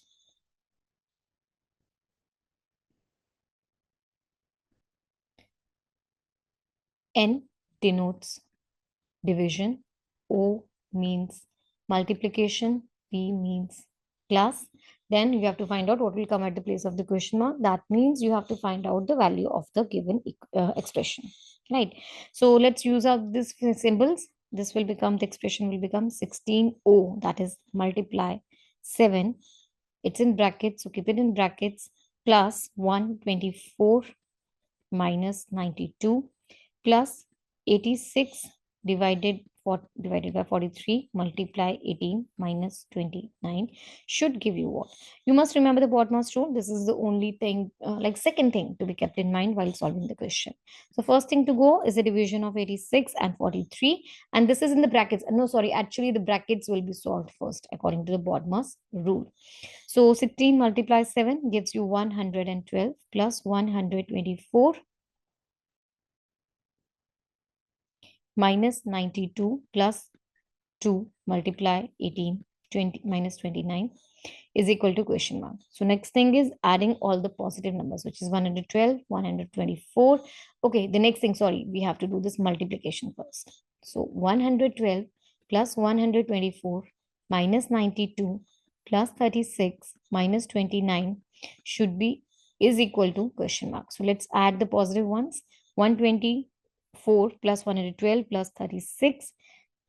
This gives me 272 minus 92 minus 29.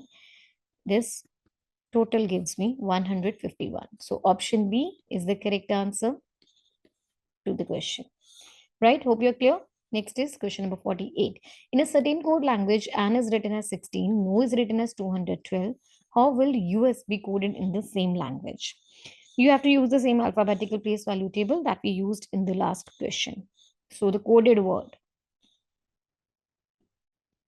What is the pattern? The coded word is the place value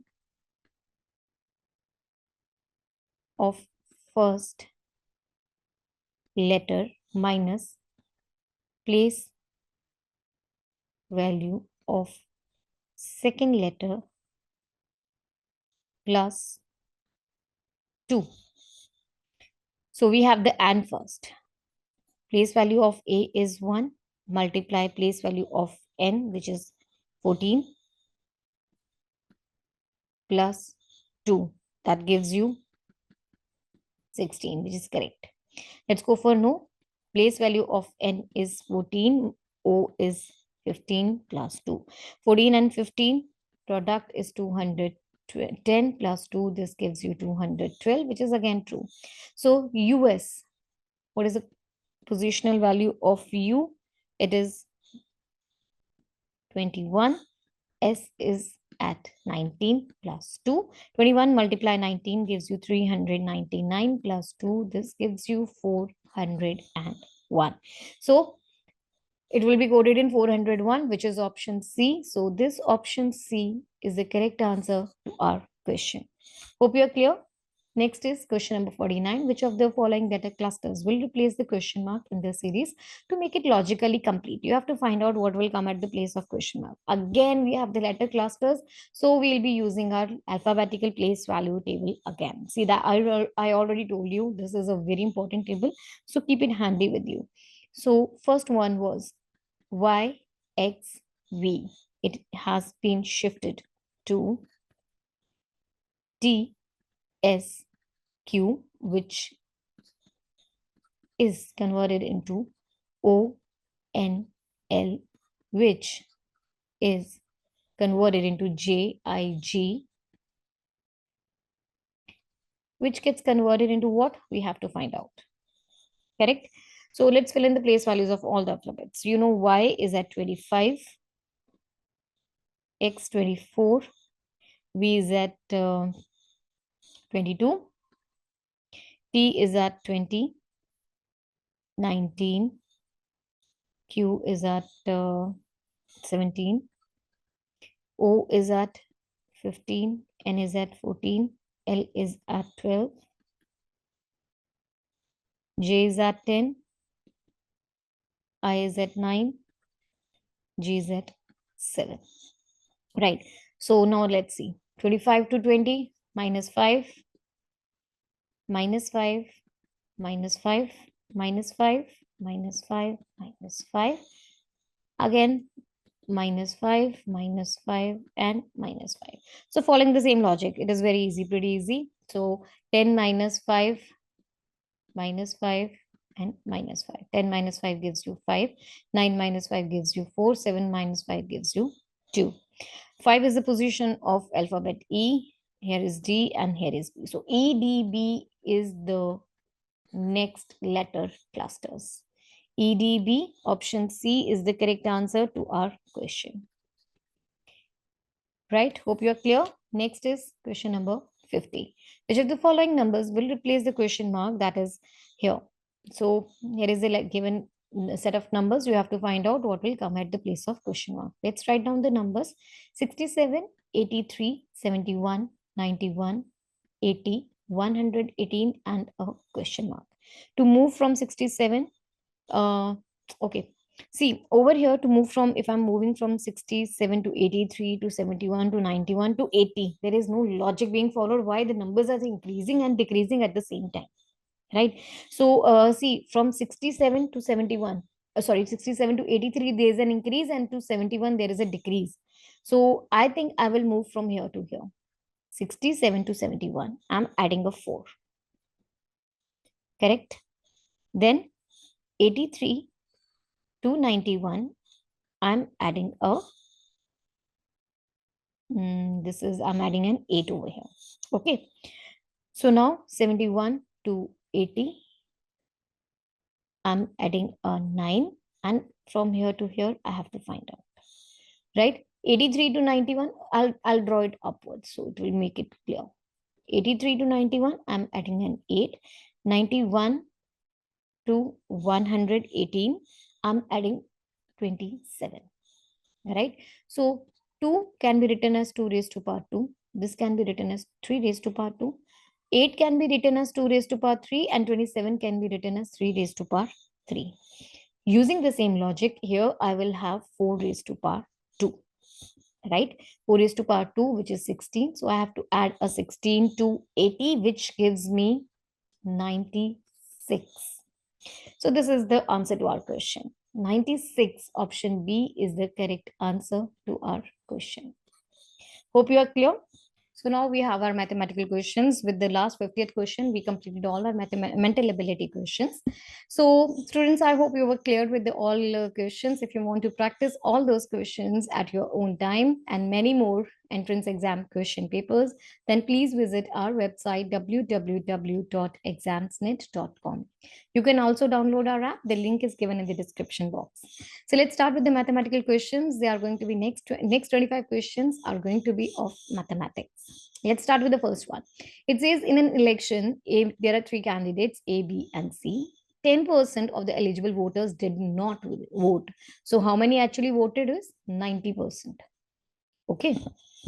Next thing, out of those who voted, 45% voted for A, 35% voted for B, and the remaining 20% voted for C. Let's write down these things one by one. So first thing that's given is, first is 10% of eligible voters did not vote. So vote percentage is 90%, right? A voted. Like 40, if A voted, not like people who voted for A is 45%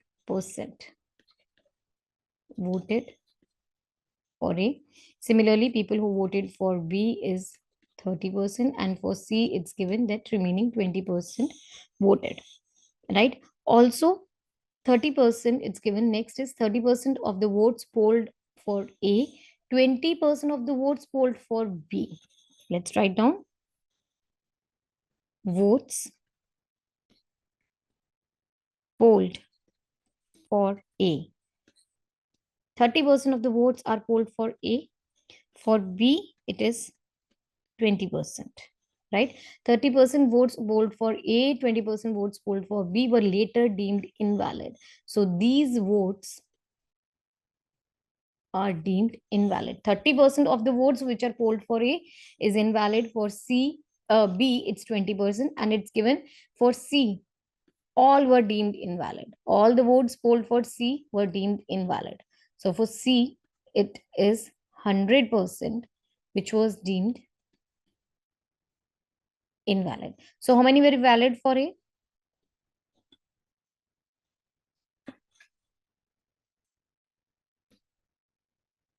100 minus 30, 70%. Valid votes for B, 100 minus 20 gives you 80%. And how many votes were valid for C? It is 0%. One more thing is given to you in the question, and that is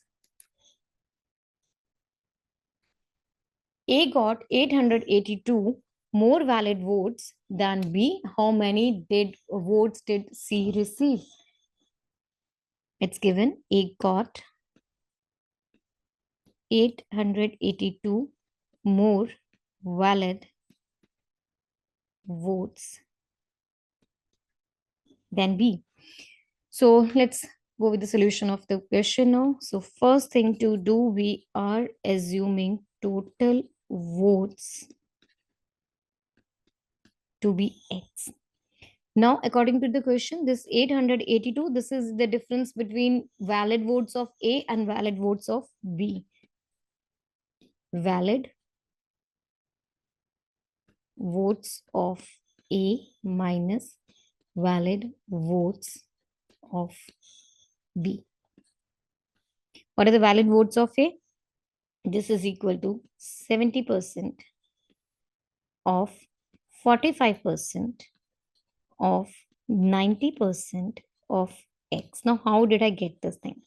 See, A, valid votes for A, we just spotted valid votes for A was 70% of A 45, because the total percentage for the A votes, the percentage for voted for A was 45. And why the 90%? Because the valid votes were equal to 90%, right? So we have this. What are the valid votes for A? It is 70% of 45% of 90% of the total number of votes. Similarly, what are the valid votes for B?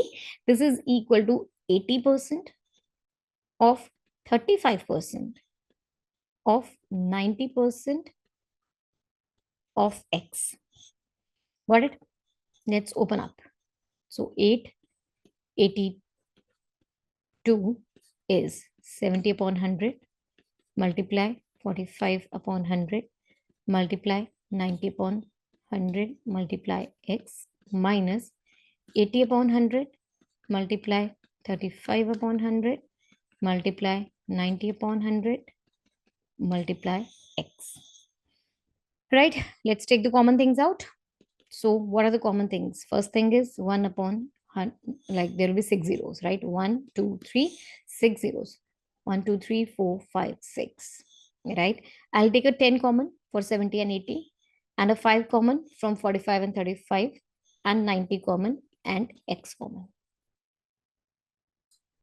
Right? What I'll be left inside is 7 multiply 9 minus 8 multiply 7.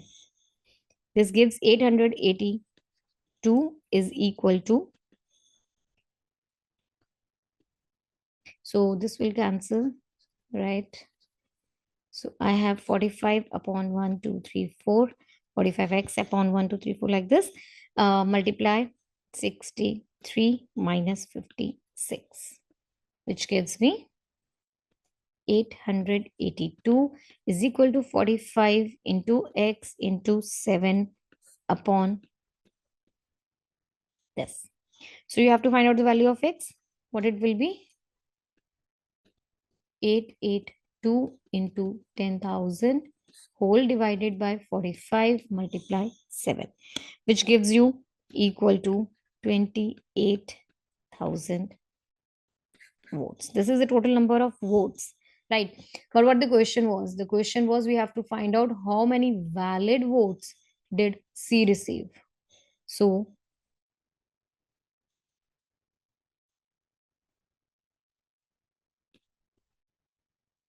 valid votes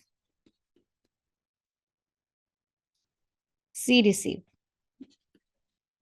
Votes of C, this is equal to 20% of 90% of 28,000, which is equal to 20 upon 100, 90 upon 100 into 28,000. So this will cancel, correct, and this will cancel like this, and you have the answer as 5040 votes, right? So the valid votes for C is 5040. See this, 20%, right? Voted for A. This is actually, you have to find out how many votes did C receive initially. It was 20%. So we find out the number of votes that C received initially. So it is 5040. Option B is the correct answer to our question. Hope you are clear. Next is question number 52. If cos 2A is equal to sine 75, then the smallest possible value of A is dash. This is a trigonometric question, right? You are given the value of like an angle on one side. That is cos 2A is equal to sine 75. Let's write down. You are given cos 2A is equal to sine 75. You know one thing. Cos theta is equal to sine 90 minus theta. This is the trigonometric ratio of complementary angles. Trigonometric ratios of complementary angles. So therefore, cos 2A, this can be written as sine 90 minus 2A. So therefore, filling in this equation, you have sine 90 minus 2A is equal to sine 75 degree, which gives you 90 minus 2A is equal to 75. So 15 is equal to 2A, which gives you A is equal to 15 divided by 2, which is 75 degree. So the smallest positive value for A is option B, 7.5. Hope you are clear. Next, question number 53. The frustum of a right circular cone has a radius of the base as 5 centimeters, the radius of the top as 3 centimeters, and height as 6 centimeters. What is the volume? Correct. So here is the frustum. Let's make the frustum first. It is actually, you see, what is a frustum? If you have a cone,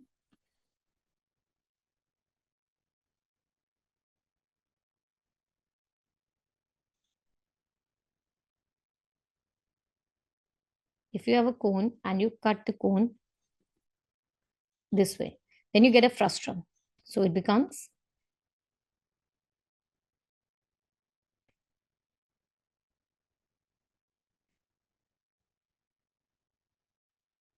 this is the frustum.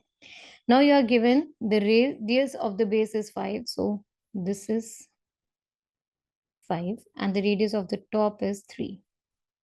So this is 3. The height is 6 centimeters, right?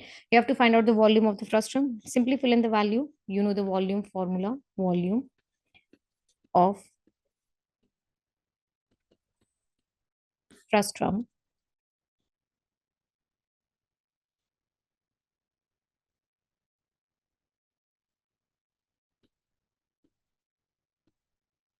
that is given by 1 by 3 pi h into radius and these two radius. Okay, this is the radius of the base, radius of the top, and h is the height. Let's fill in the values. So the volume is given by 1 by 3 pi. You know the value of pi is, okay, the questions and options are given in pi, so I will not open the pi. I will leave as such. 1 by 3 pi. Height is given to us as 6. The top radius is given to you as 5. So 5 square plus 5 multiply 3 plus 3 square. This is equal to 1 by 3 pi. Okay, they will cancel. So I'll write down 2 pi 25 plus 15 plus 9, which gives you 2 pi into 49, which is equal to 98 pi. Centimeter cube, because it is a volume, so the units will be in cube. Option A is the correct answer to our question. Hope you are clear. Next is question number 54. Find the total surface area of a closed hemisphere whose radius is 3.5 centimeters. You know the hemisphere, it is the half of a sphere. This is hemisphere. Correct? You're given the radius of it, it's 3.5. What is total surface area formula for a hemisphere?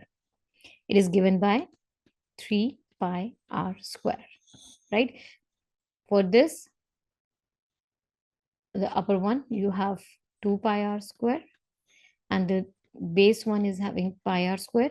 So 2 pi r plus pi r square, this gives you a total of 3 pi r square. The total surface area for a hemisphere is given by 3 pi r square. Now let's move towards the solution. We have everything. Total surface area of a hemisphere is 3 pi r square. So 3, what is the value of pi? 22 by 7. R is 35. So 35 by 10 into 35 by 10, which gives you on solution. So this will cut at 5. Here will be 2, 11.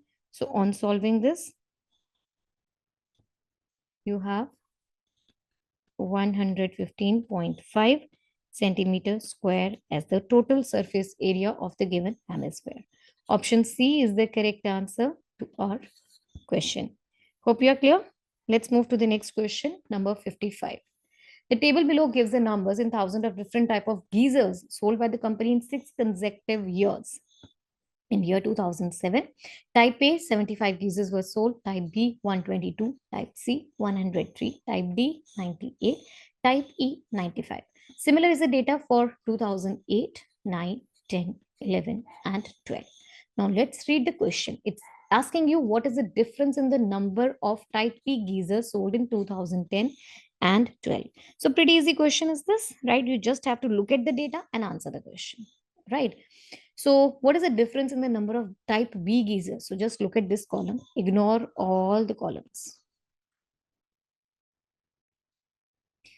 Type B geyser sold in 2010 is 189 and in 2012 it is 145, right?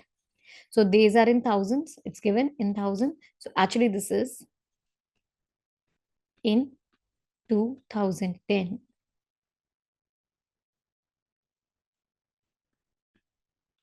Type B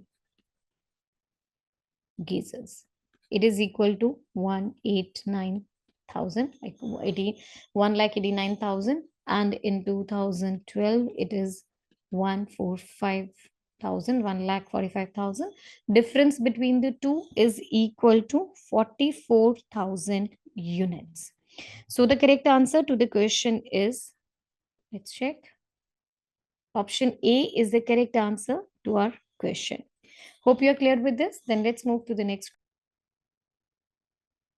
Question number 56. A thief is noticed by a policeman from a distance of 650 meters. Thief starts running and the policeman chases him. The thief and the policeman ran at the rate of 8 km and 10.5 km per hour respectively. Distance in meters between them after 12 minutes is. So you are given current distance between policeman and thief. 650 meters. Speed of thief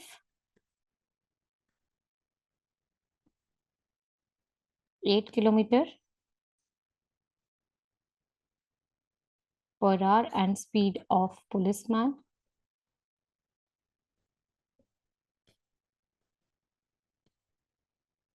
10.5 kilometers per hour.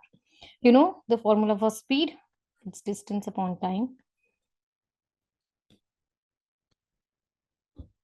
using the same concept.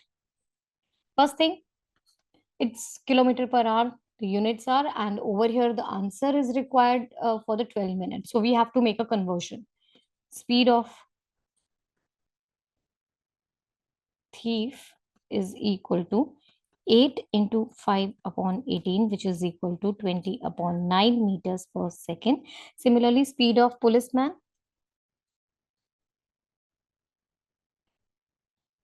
is equal to 10.5 into 5 upon 18, which is equal to 17.5 upon 6 meters per second. So let's move towards the solution now. So it is asked you the difference distance between them after 12 minutes. That means distance traveled by thief in 12 minutes is equal to speed into time, which is equal to 12 minutes, right? So this is equal to 20 upon 9. This is meters per second, right? And we have to do the conversion into minutes. So we'll have to multiply it with 60 also. This gives you a total of 1600 meters. Similarly, distance traveled by policeman in 12 minutes is given by 17.5 upon 6 multiplied by 12 into 60, which gives you 2100 meters. So you have to find out the difference distance between them. So distance between thief and police after 12 minutes. This is the question. Distance between them after 12 minutes. Distance between thief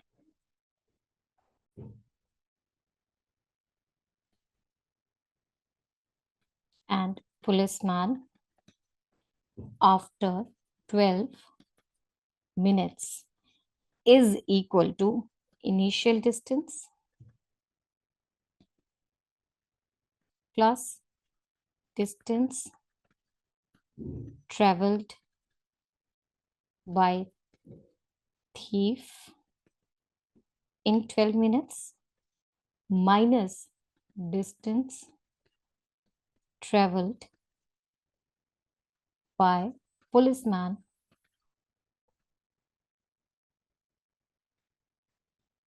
in 12 minutes. Correct. Initial distance was 650. Thief traveled 1600.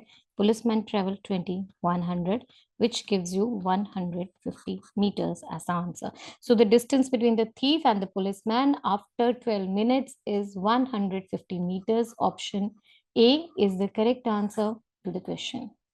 Hope you're clear. Let's move to the next question, number 57. It is saying that the price of the cell phone is 20,000. On Sundays, the shopkeeper offers a cash discount of rupees 1,000 on the purchase of the cell phone. Further, if someone purchases it through a credit card, he gives additional 5% discount. If someone is purchasing the cell phone on Sunday through a credit card, then how much will he have to pay for the phone? Right. So the actual price is rupees 20,000. Correct. Sunday discount 1,000 is rupees 1,000. Extra discount, which is of the credit card. Credit card discount is 5%. Concept percentage is equal to lower value upon upper value multiply 100. Then according to the question, here's the solution. Price of phone on Sunday is equal to actual price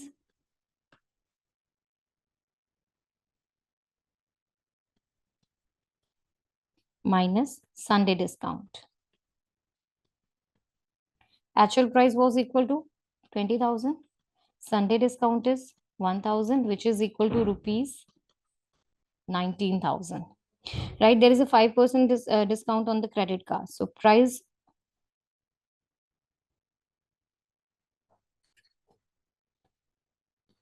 of phone on Sunday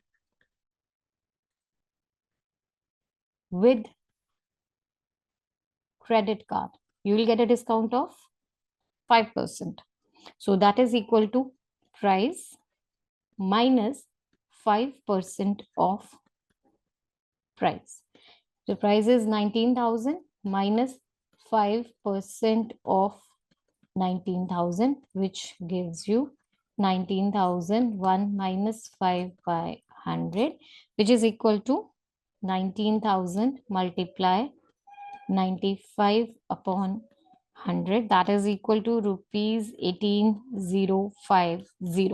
So this is the price of the phone with this on Sunday with the credit card discount. It is 18,050 rupees. Option C is the correct answer to our question. Hope you are clear. Next is question number 58. The price of the tablet is first increased by 10%, then decreased by 2.5%. It's first increased by 10%, then decreased by 2.5% due to reduction in sales.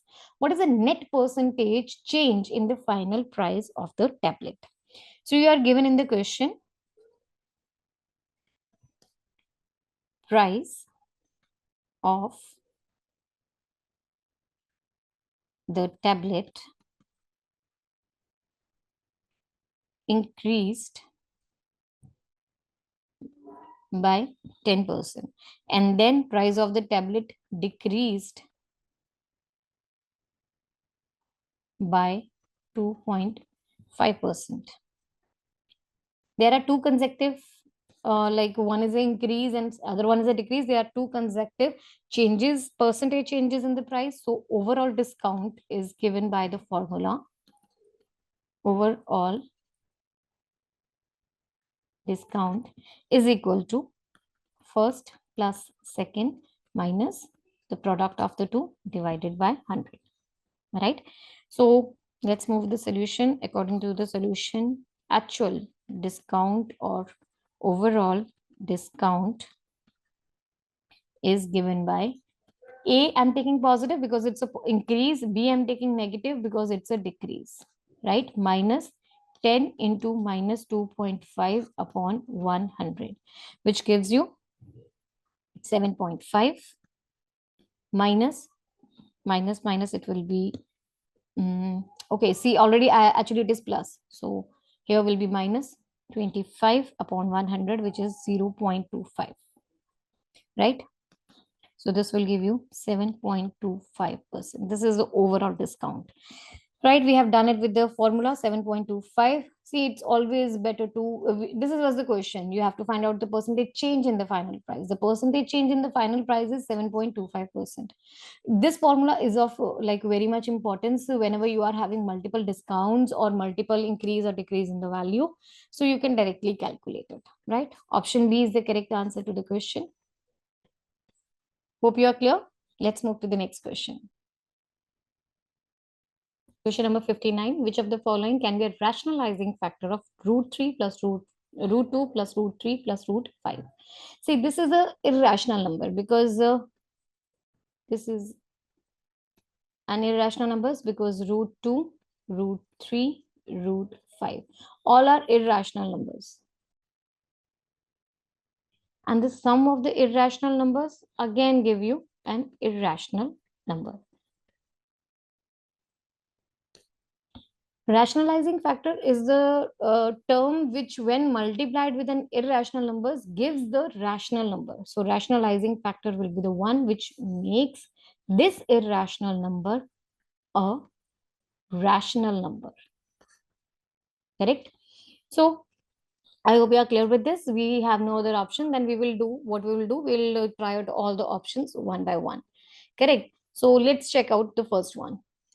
It's root 3, 2 plus root 3 plus root 5 multiplied by root 2 minus root 3 minus root 5 whole multiplied by root 6. So let's open it up. First of all, it will be root 2 into root 2 minus root 2 into root 3 minus root 2 into root 5. Then it will be plus root 2 into root 3 minus root 3 into root 3 minus root 3 into root 5. Right? The next one will be plus root 5 into root 2 minus root 5 into root 3 minus root 5 into root 5 whole multiply root 6. Correct? So let's solve. This is root 2 plus root into root 2. This gives you 2 minus root 6 minus root 10 plus root 6 minus 3 minus root 15 plus root 10 minus root 15 minus 5 whole multiplied by root 6. So here will be some cancellations. Root 6 minus plus will get cancelled. This and this will get cancelled. And okay, so here is what you are left with. This is equal to minus 1 minus 2 root 15. Minus 2 root 15 whole multiplied by root 6. So now this is, let's open up this one as well. You have minus root 6 minus 2 into root 15 into root 6. This gives you minus root 6 minus 2 into root. Okay, this will be 90, which will be minus 6 minus 6. 3 into 2, root of 10. So minus 6 minus 6 root 10. Now this is an irrational number again. Why? Because 6 and 10, they are imperfect squares. So this is irrational again. So option A is not the rationalizing factor.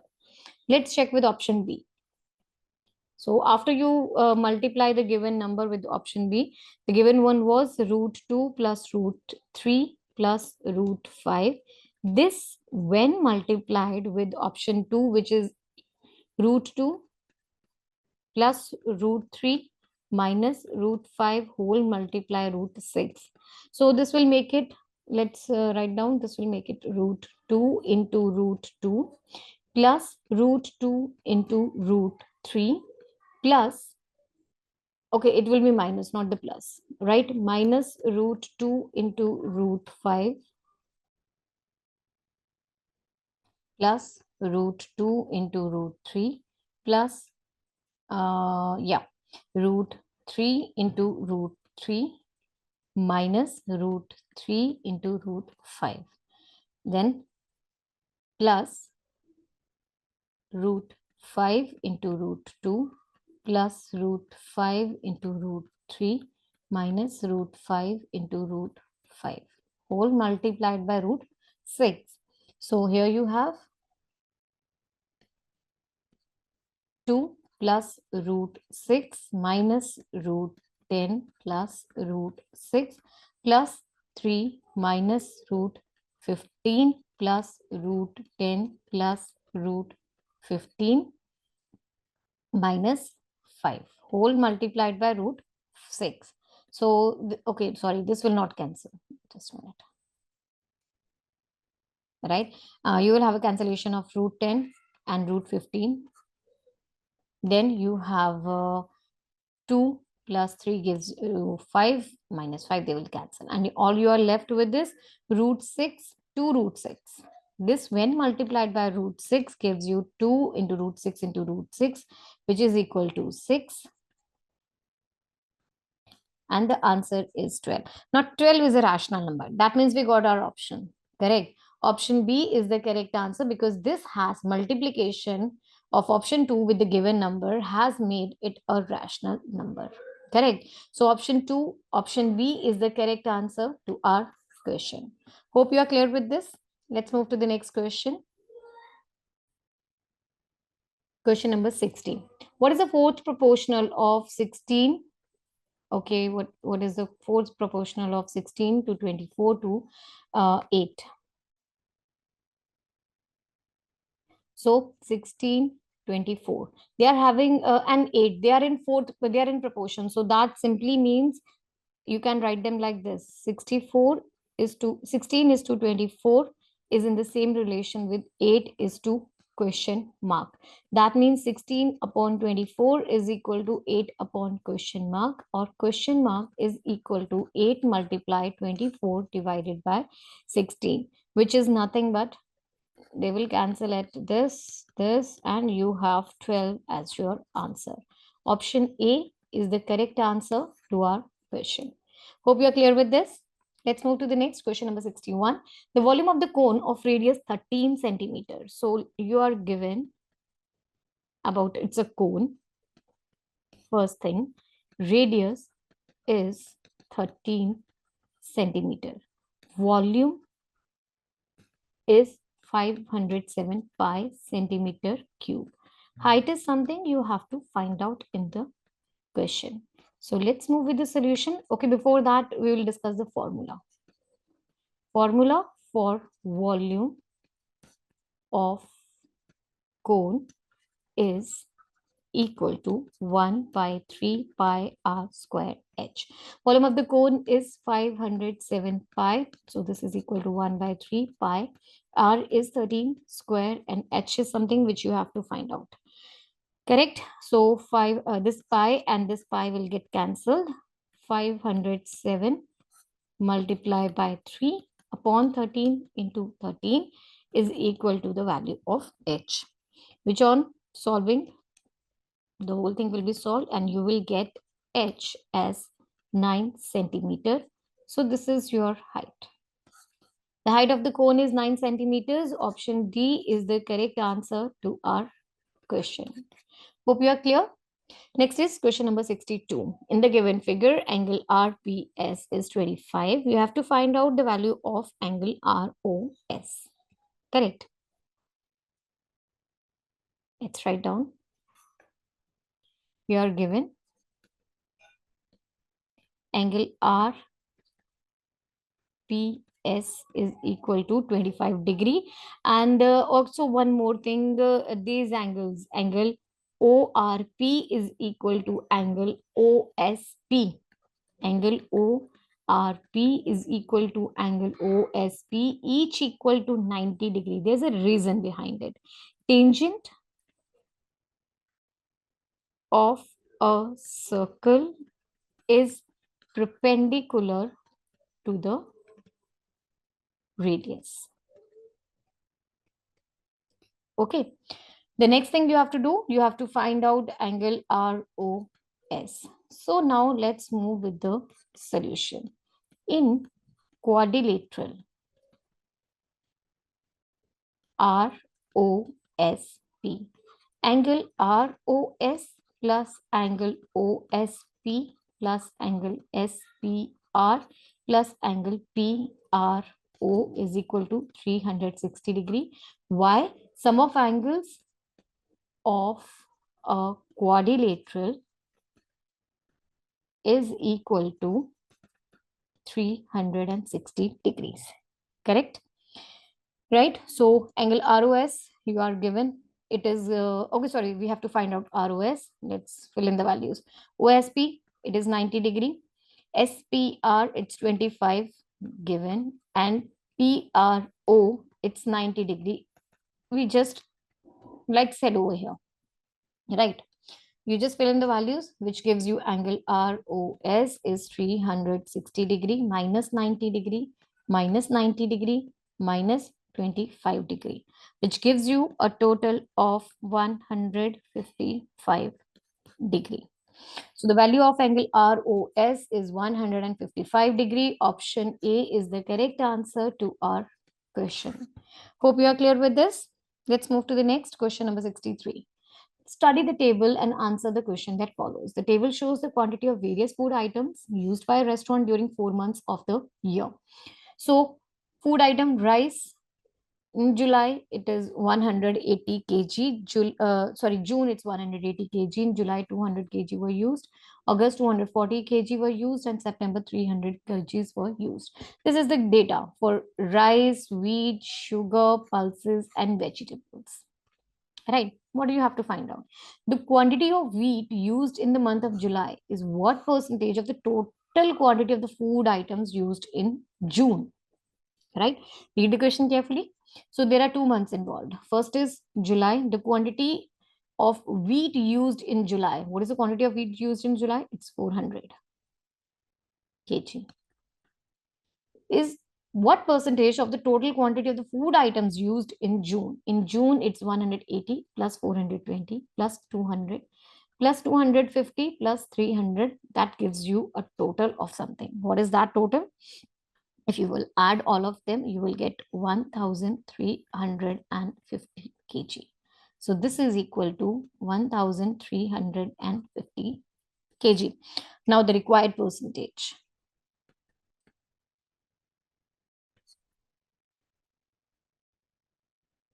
Required percentage is equal to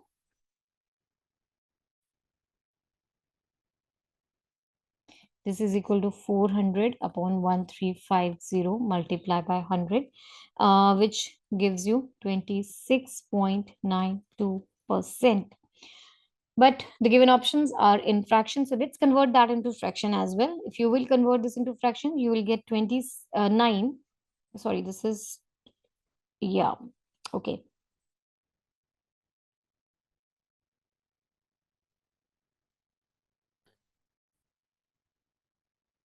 Here I have done a mistake. It's actually 29.62%, which when converted into fractions will give you 2917 upon 27%.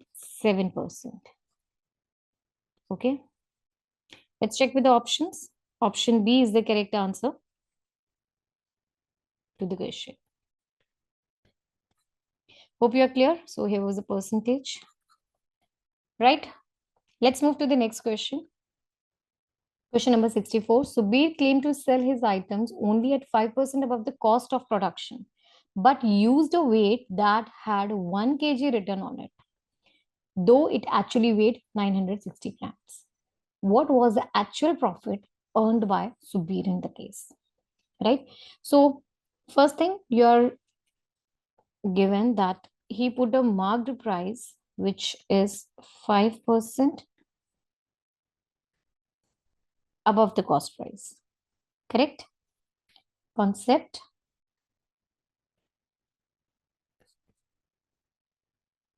is selling price minus cost price divided by selling price into 100 gives you the profit percent, right? Now, according to the question, let the cost price of the item be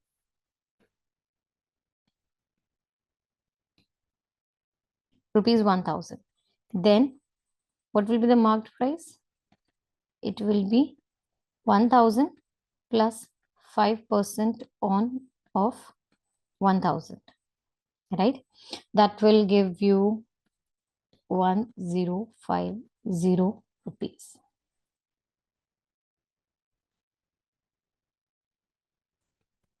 But he sold 960 grams instead of 1 kg, that is 1000 grams at 1050 rupees, right? Then cost price of 960 grams, this is equal to 960 only. And what is the selling price of it? Of 960 grams is rupees 1050 rupees. What will be the profit percent? It will be 1050 minus 960 upon 1050 multiplied by 100, which will give you 90 upon 1050 multiplied by 100, which is equal to 9.375. Let's look at the options. 9.375 is option B. So this option B is the correct answer to our question. Hope you are clear with this. Then let's move to the next question. Question number 65. When fx is equal to 15x cubed minus 14x squared minus 4x plus 10 divided by 3x plus 2, then the remainder is.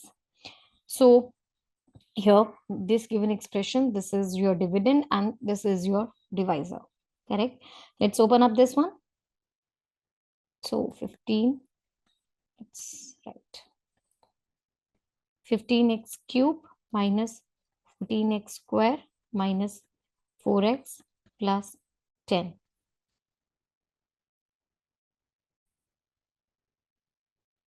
This can be written as 15x cube minus 14x square. This can be split. It can be written as 10x square minus 24x square minus 16x plus 12x plus 8 plus 2. Right? So now let's factorize. Here I'll take 5x square common. I'll be left with 3x plus 2. 8x is common. I'll be left with 3x plus 2. Now 4 will be taken common from here. 3x plus 2 and a 2 over here. So let's take 3x common from all of them.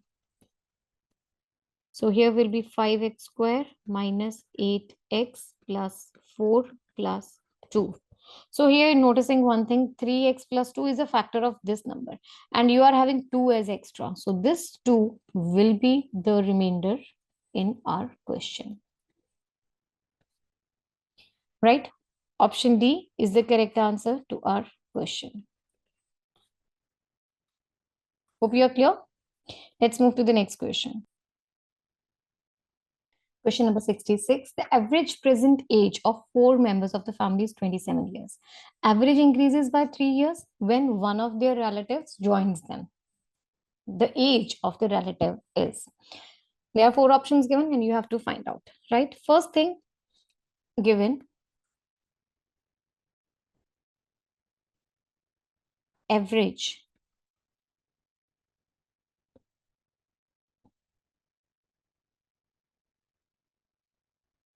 present age of 4 members. 27 years. Average increases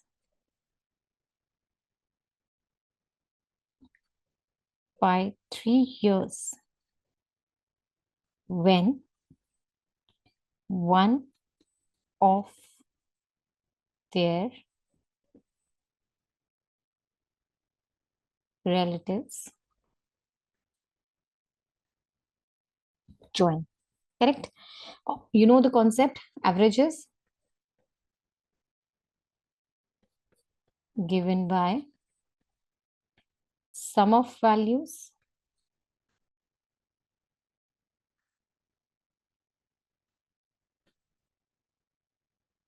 divided by number of values. So first of all, let the age of relative be x. Then according to the question, first of all, what is sum of ages of 4 members of family? That is equal to 27 into 4, which is equal to 108 years. Correct? So it says the average, new average when the new family member joins according to the question. 108 plus x. Now this is the age of 4 family members plus 1 relative divided by 5. Now this gives the average is equal to 27, which was the previous average, plus 3. Did you get this thing? Right? So 100x, 108 plus x is equal to 5 into 30, which gives you x is equal to 150 minus 108, and it is 42 years. So the age of the relative is option B, 42 years.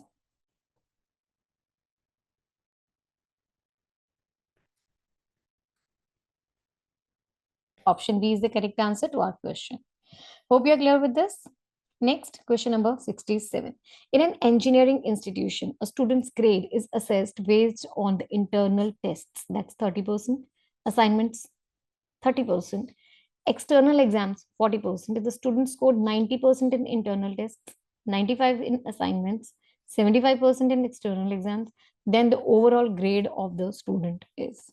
So this question whole truly deals with the percentages. You need to understand, first of all, the marks distribution. Marks distribution is internal tests, it's 30%.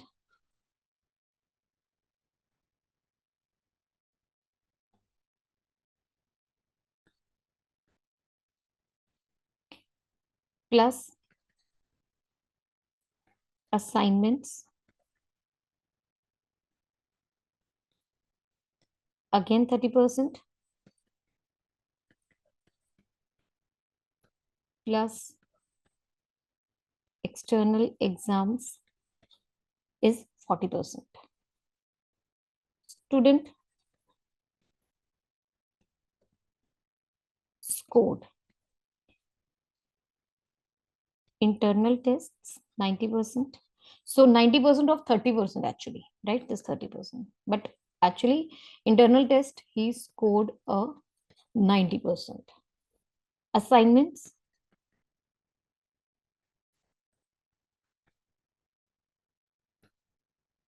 95%.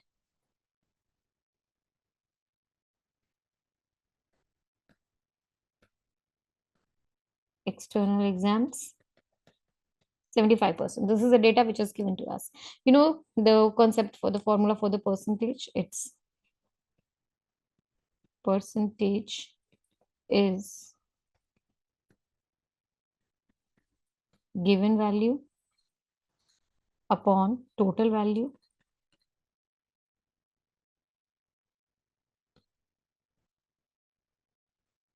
multiply by 100. So let's go with the solution now. First thing, according to the question, total percentage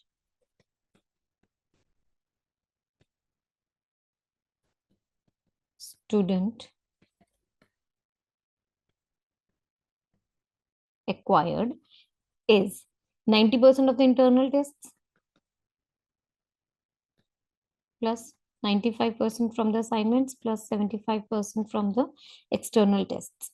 So percentage of the student that is he acquired is 90% of 30. Correct? Because it was 30, right? Initially, the weightage for the internal assessments was 30, assignments was 30%, and external was 40%. So 90% of 30 plus 95% of 30 plus 75% of 40. Correct?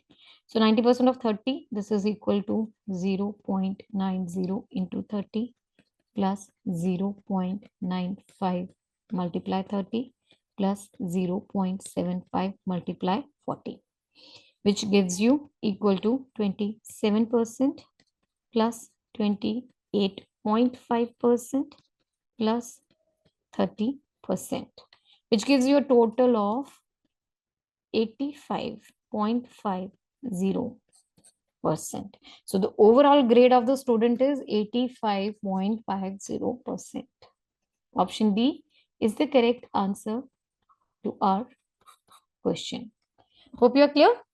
Let's move to the next question, number 68. The following pie chart shows the spending of a country on tourism in various districts during a particular year. Total spending of the country is 15,62,000. You have to study the pie chart. 12% for A, B 15%, C 14, D 16, E 18%, F 12%, and G 13%. So this is the spending of the country on tourism in various districts on a particular year. The total spending of the country is 15,62,000. What you have to find out is how much less money is spent on district C than on district E. Okay, let's go. So first thing, you know the formula for percentage. It's a given value upon the total value into 100. Let's move with the solution then.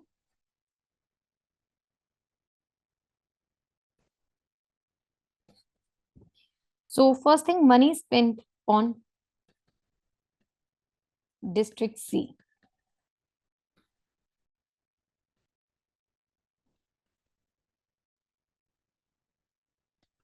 is equal to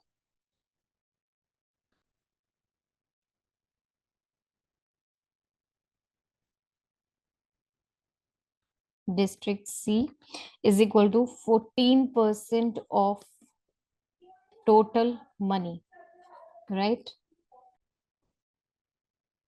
That is equal to 14%. Total money was 15,62,000, which gives you on solution 14% of 15,62,000 is equal to 21,860 rupees.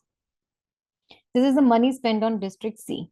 We got it as 21,860 rupees. And now let's calculate it for district E as well. For district E, we have 18%. So money spent on district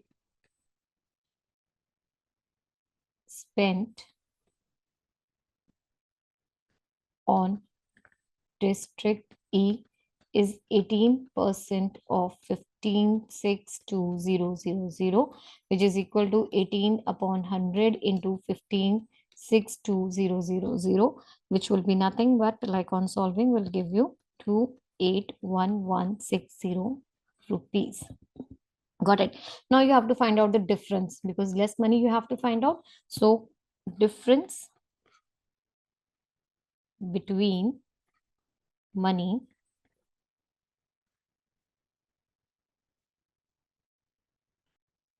spent on district C and E is equal to money spent on district E minus money spent on district C, which is 281160 minus 218,680. That is rupees 62,480. So option D is the correct answer to our question. Hope you are clear with this. Let's move to the next question then. Question number 69.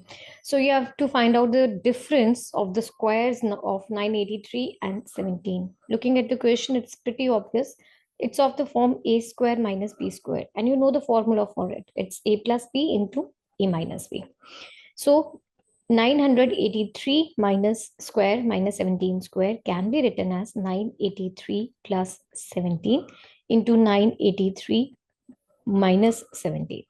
Addition of both of them will give me 1000, and difference between both of them is equal to 966. So this gives me 966,000. So this is the answer to our question.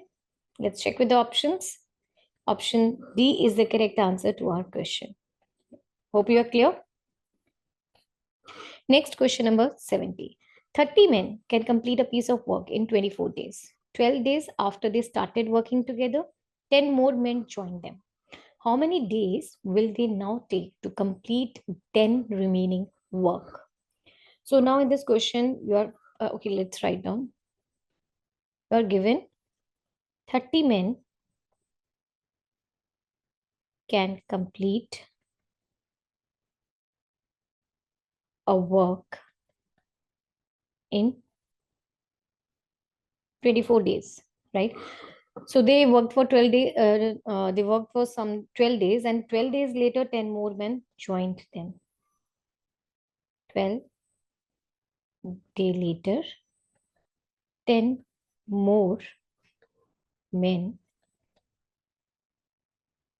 joined, right? You know, as for these type of problems, always, you know, work is equal to efficiency into time. Whereas efficiency is the amount of work done in one day. Correct? So now, according to the question, total work, because it's given 30 men can complete a piece of work in 24 days. So total work is equal to 30 into 24, which is equal to 720 units. Correct? So this is it. 1 day work of 30 men is equal to 1 by 24 units. Correct? Now, similarly, 12 days work of 13 men will be equal to multiply by this, which is equal to half units. So they completed half of the work in 12 days. After 12 days, what happened? 12 days after, 10 more men joined them. So now how many people will be there? There will be 40 men. Correct? So half of the work is already done over here. How much work is remaining? Half of the work, let's write down. Half of the work is done by 30 men. Then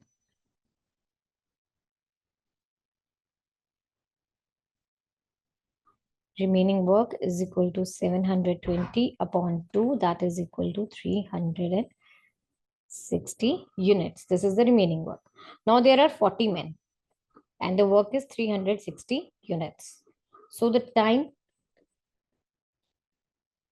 required to complete 360 units of work by 40 men is equal to 360 upon 40, that is equal to 9 days. And this was our question. We were asked how many days will they now take to complete then remaining work. So they will take 9 days to complete then remaining work. Right? Option D is the correct answer to our question. Hope you are clear. Next question number 71. Difference between a discount of 35% on 8,000 rupees and two successive discounts of 20% and 15% on the same amount is. So now there are two scenarios. First, you are given marked price is rupees 8,000. First case, there is first and the second case. In the first case, discount percent is 35%. In the second case, you have two discounts. First is 20% and the second discount is 15%. Formula: selling price is equal to 100 minus discount percent upon 100 multiply by the marked price. So also one thing more, when you have successive discounts, equivalent discount percent is equal to A plus B minus AB upon 100. Right, where A is the first discount and B is the second discount. Now let's move to the solution. So we have two scenarios. Let's discuss both of them one by one.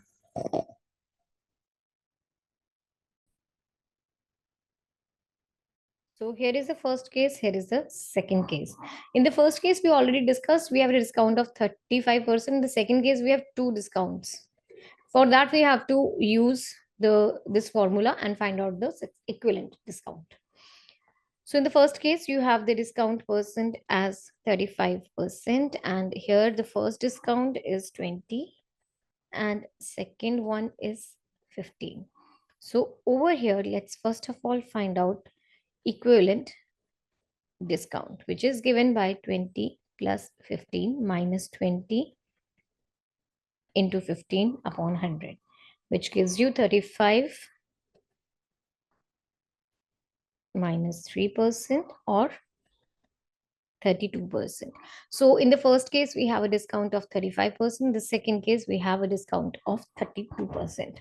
Now it's easy. We have to find out the selling price. In the first case, the selling price has got to be 100 minus discount percent upon 100. Marked price was 8,000.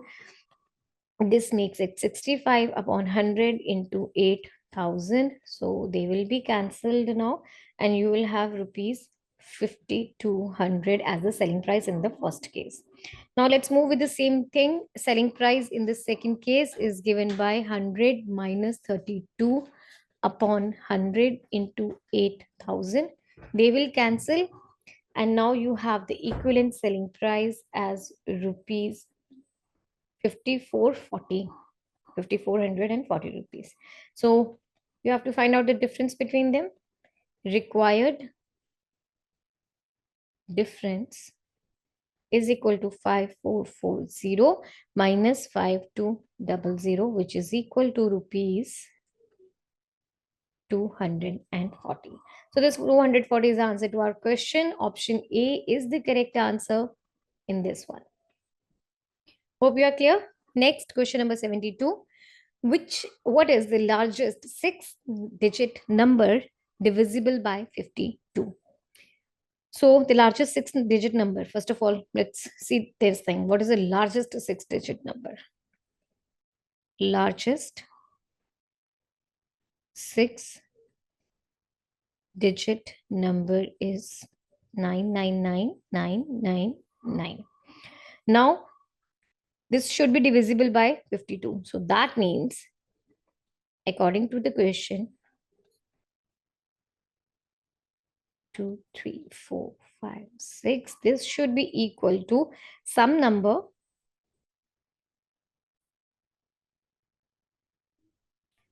that is a divisor, which has to be multiplied by 52, and there is a remainder. So this is somewhat similar to the situation, this formula, dividend is equal to divisor into quotient plus remainder. So this quotient we know. This is the dividend we know, right? And let's do the division now.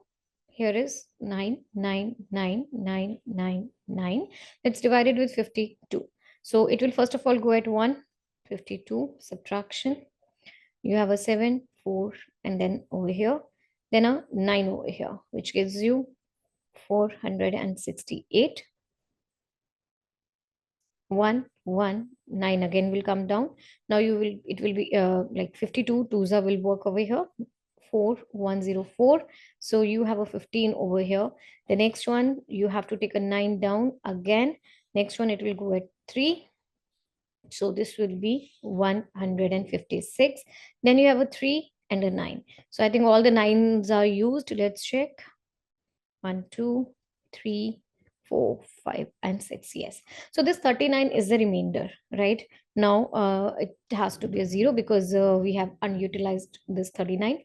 So the quotient in this case comes out to be 19230, and the remainder is 39. This is your dividend. This is your divisor. What you had to find out in the question was, what is the largest 6-digit number that is divisible by 52? So let's come back over here. 999,999 is equal to 19230 multiply 52, and the remainder is 39. So according to this, if I subtract, I'll take this 39 on this side. So it will be 999,999 minus 39 is equal to a multiple of 52. Right. So if on subtracting, we'll get this as 99,99,960. This is equal to 19230 into 52. So this is a multiple of 52. So this is the smallest 9-digit number, 6-digit number, sorry, largest 6-digit number, which is divisible by 52. Right? Let's check with the options. Option C is the correct answer to the question. Hope you are clear. Let's move to the next question. Question number 73. The average speed of a train running at the speed of 30 kilometers per hour during the first 100 kilometers, at the speed of 40 kilometers per hour during the second 100 kilometers, and the speed of 50 kilometers per hour during the last 100 kilometers. So you are given 3 phases of the journey. First phase says that for the first 100 kilometers, the speed was 30 kilometer per hour. For the next 100 kilometers, the speed was 40 kilometers per hour. And for the next 100 kilometers, the speed was 50 kilometer per hour. Right.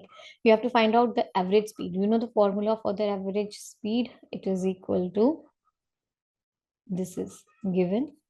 So average speed is equal to total distance upon total time. Total time. So now also one more thing, you know the time is equal to distance upon speed. You are aware of the formula. Now let's move towards the solution. So first thing, time taken, because we need the total time. Total distance we can easily find out, right? It's 100 plus 100 plus 100. We need the total time.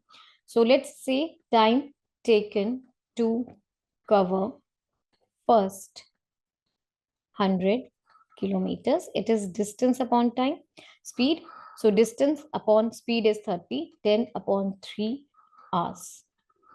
Similarly, time taken to cover next, that is second 100 kilometers, is equal to 100 upon 40, because in the second one, the speed was 40. So this is equal to 10 upon 4 not kilometers, sorry, it's hours. Next, the time taken to cover last 100 kilometers. That is equal to distance upon speed. So this is equal to 10 upon 5 hours. You can write it as like 2 hours also, but to make the calculation simpler, I will keep it as 10 by 5 only. So now the total time is equal to total time taken is 10 by 3 plus 10 by 4 plus 10 by 5. I'll take the 10 common over here, 1 by 3, 1 by 4, and 1 by 5. Correct? Now take the LCM as 60. You have a 20, a 15, and a 12 over here, right? So it becomes 10 into 47. They will cancel. Okay, let it be. So this is, they will cancel now. It will be 47 upon 6 hours. This is the total time taken. Also, the total distance is equal to 100 plus 100 plus 100. That is equal to 300 kilometers. So now you have to find out the average speed. The average speed formula, you know that total distance upon total time we already discussed. So 300 divided by 47 by 6, which is equal to 300 multiply 40 multiply 6 divided by 47, which gives you approximately equal to 38.29. Right? Let's check with the options. 38 point, okay, here you have 38.3. Yes, 38.3 is one of the options. This 38.29, this can be written as somewhat like 38.3 kilometers per hour. So let's check with the options. Option B is the correct answer to the question. Hope you are clear. Next, question number 74. The population of a country has been growing at the rate of 4% every decade. If the projected population of the country in 2030 is given as this, what will be the population what was the population of the country in 2000. So when we are talking about the population, is usually working on the same principle or same formula as the compound interest thing. Hope you are aware of that. Correct. So first thing, it's given the population of the country has been growing at 4% per decade. Decade. It's given decade. So here's a confusion point. What is a confusion point? We will not take it as per year. It is per decade. There's a difference between them. So per decade says per 10 years. So you are given population in 2030 is 158,184,000. Also, the growth rate is 4% per decade. Correct? Concept, amount is equal to principal 1 plus rate percent upon 100, or rate upon 100 only. It's better to write it like this.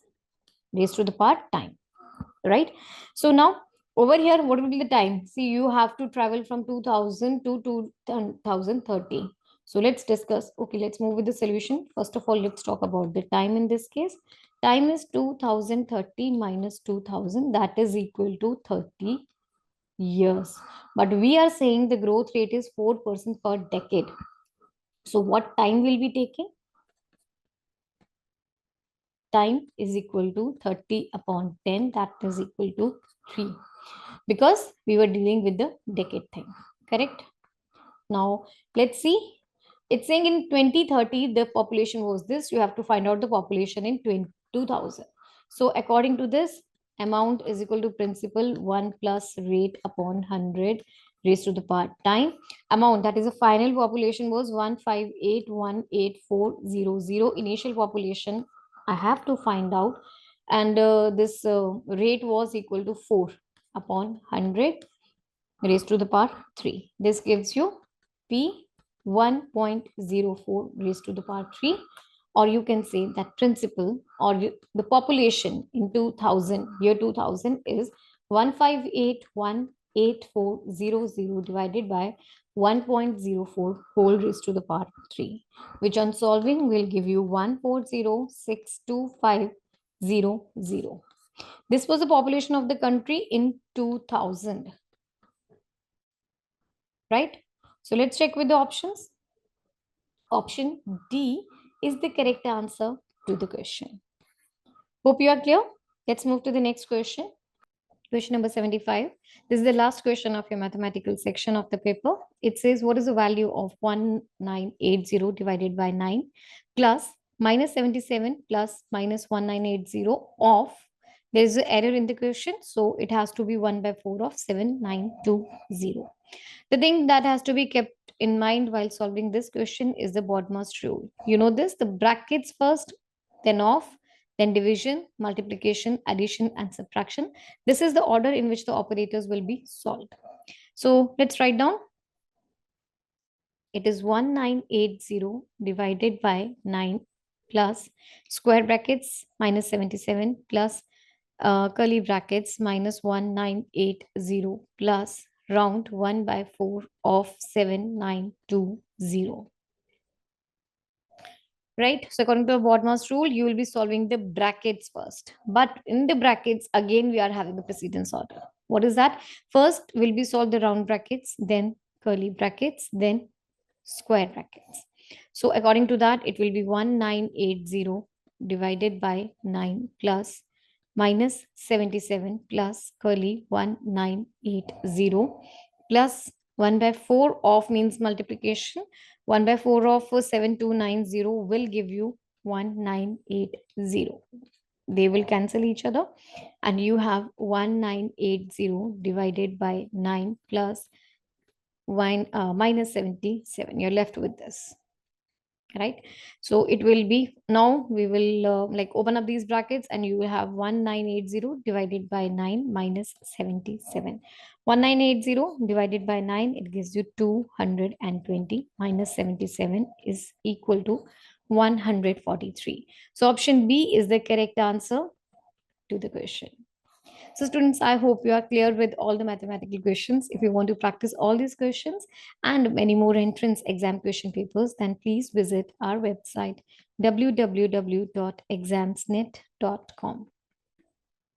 Also, you can download our app. The link is given in the description box. So best of luck. Let's move to the next section, the last section, that is your GK questions. So first GK question, it is Sheikh Chinna Maula was an exponent of dash musical instrument, sitar, mandolin, veena, or neda swaram. Well, the correct answer to the question, any idea? Yes, it is option D, that is Nidaswaram. Sheikh Chinnamola, popularly known as Sheikh, was a legendary Nadaswaram player in the Carnatic tradition.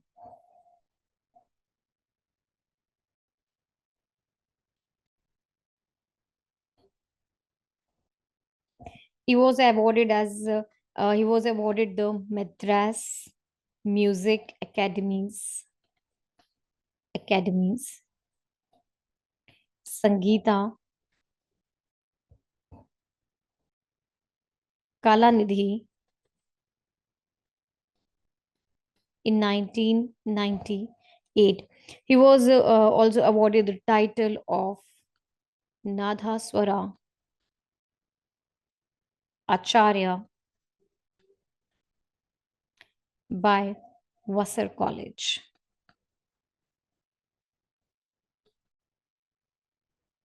New York.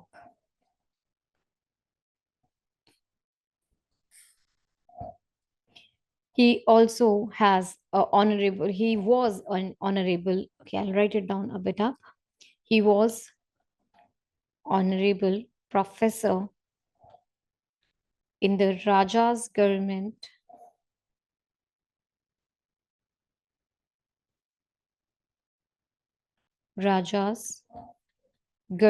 Music College of Tiruvayyaru,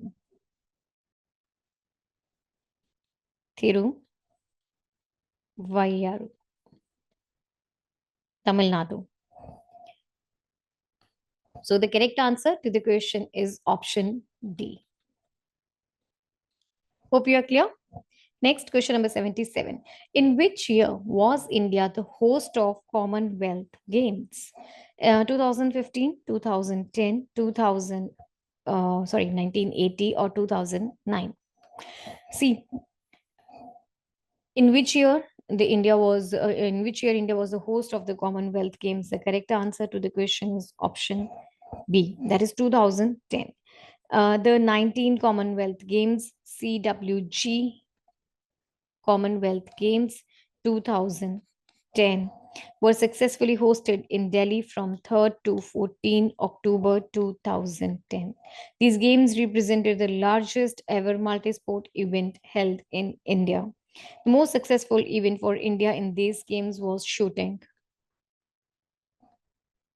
This was the first time India has hosted the games and only the second time the event has been held in Asia. Kuala Lumpur in 1998 was the first one. So option B is the correct answer to the question. Next question number 78. Which vitamins are present in milk? Is it vitamin A, C, D, C, D, E, C, K, D, or A, B, D? Well, the correct answer to the question is option D, vitamin A, B, D. These vitamins are present in the milk. Cow's milk is fortified with vitamin D.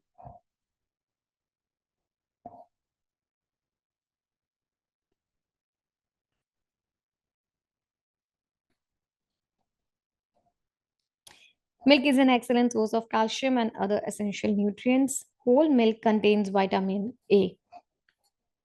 Vitamin A is required for good vision, immune health, normal growth, and development of the body tissues.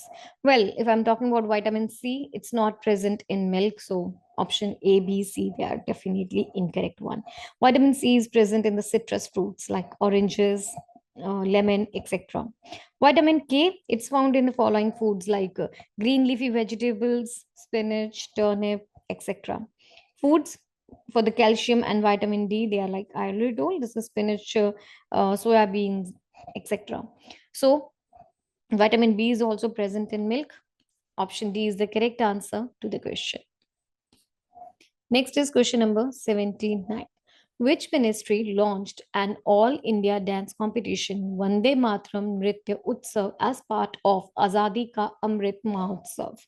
Is it option A, Ministry of Education, or Ministry of Culture, or Ministry of Tribal Affairs, or Ministry of Rural Development? Well, the correct answer to the question is option B, Ministry of Culture. The Ministry of Defense and Ministry of Culture had announced the launch of Vande Mataram Nritya Utsav, an all India dance competition as part of Azadi Ka Amrit Mahotsav to commemorate 75 years of Indian independence.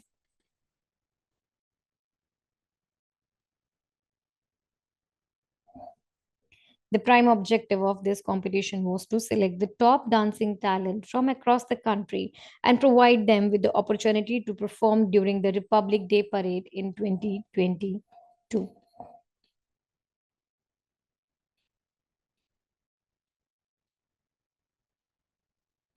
Right?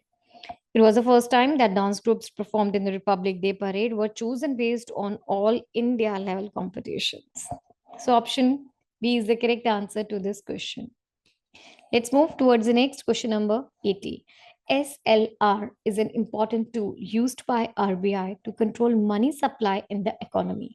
The full form of SLR is there are four options given. You have to choose the correct one. Well, the full form of SLR that is fixed by the RBI is option C, statutory liquidity ratio. CRR, that's a cash reserve ratio, and the SLR have been traditional tools for the central bank's monetary policy to control credit growth, the flow of liquidity, and inflation in the economy. SLR and CRR, which is nothing but cash reserve ratio. These are the traditional tools of central banks' monetary policy to control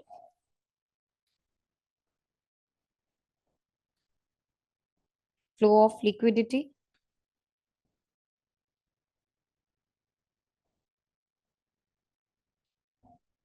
credit growth,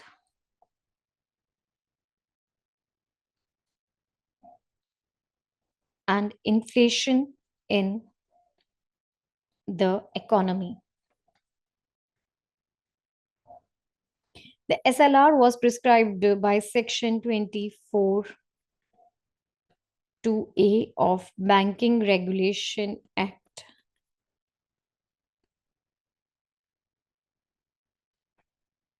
1949.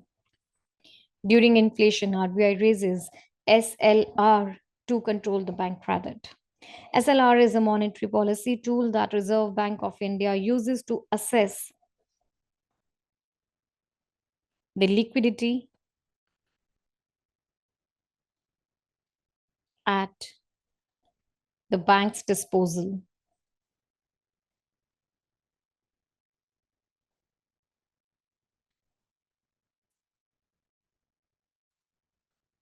This is the tool. So, option C is the correct answer to this question. Hope you are clear. Next is question number 81.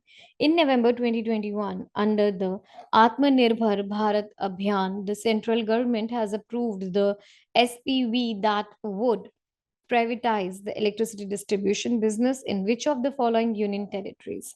Dadra and Nagar Haveli and Daman and Diu, Chandigarh, Ladakh, or Puducherry? Well, the correct answer to the question is option A, Dadra and Nagar Haveli and Daman and Diu. In November 2021, One, the Atmanirbhar Bharat Abhiyan, the central government approved the SPV that would privatize the electricity distribution business in option A, Dadra and Nagar Haveli and Daman and Diu. The government of India had announced this Abhiyan to make India self-reliant through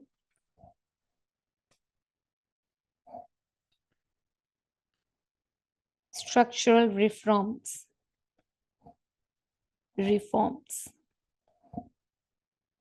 Well, one of the key measures planned was to reform the power distribution and retail supply in UTs through privatization of power distribution utilities for leveraging private sector efficiency in electricity distribution. So, option A is the correct answer to the question. Hope you are clear. Next, question number 82. As per statistics published by National Crime Records Bureau for 2020, which state registered the second highest number of crimes against women, Indian Penal Code IPC, and special and local laws SLL? This was repeated in one of the previous question papers also. So this is a good question, important question, because it is like this has been repeated notably. So the correct answer to the question is West Bengal. West Bengal has registered the second highest number of crimes against IPC, that is Indian Penal Code, and SLL, that is Special and Local Laws. The latest NCRB report showed that in 2020, West Bengal reported more than 51 violent crimes for every 1 lakh people.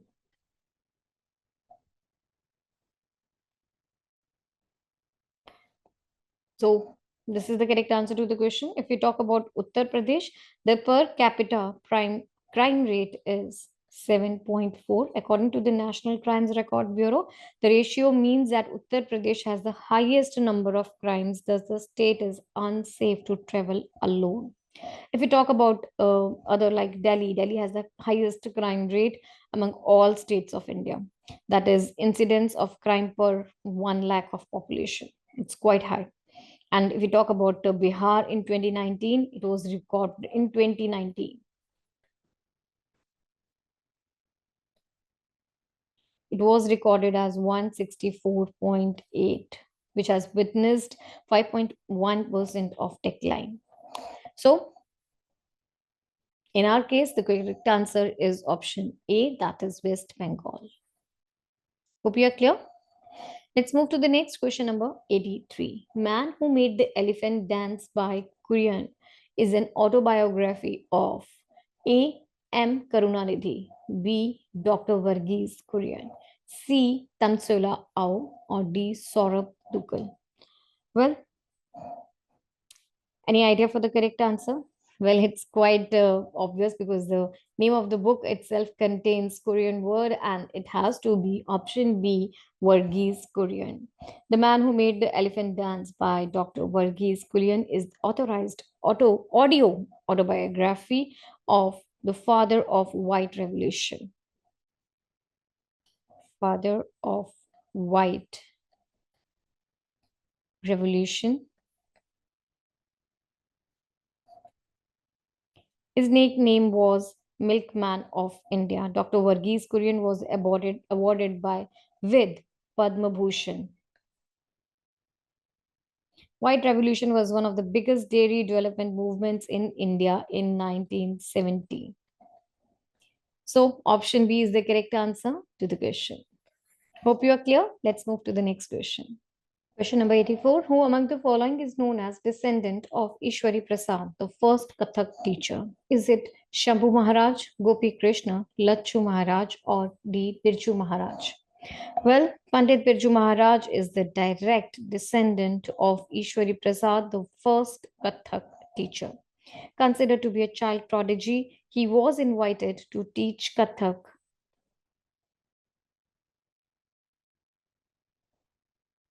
at Sangeet Bharati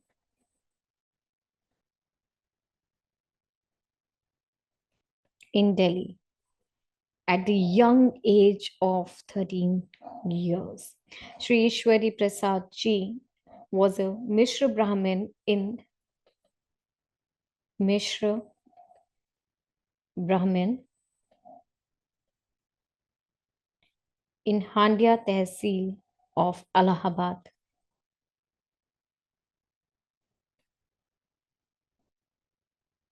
It is said that Lord Krishna appeared in his dream and asked him to re-establish Kathak Nritya, Natwari Nritya. Birju Maharaj is one of the most renowned Kathak gurus of India. Kathak, a North Indian dance form,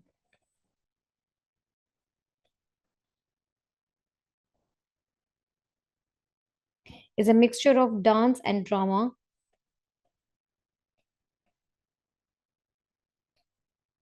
which is usually performed by both men and women. So, Pandit Birju Maharaj, option D, is the correct answer to this question. Next question, number 85. In which sport does the score depend on putting the ball in a hole? Hockey, baseball, squash, or golf? Well, you know the answer. Yes, it is option D, golf. Golf is a cross-country game in which player strikes a small ball with various clubs from a series of starting points into a series of holes. Starting points, two holes.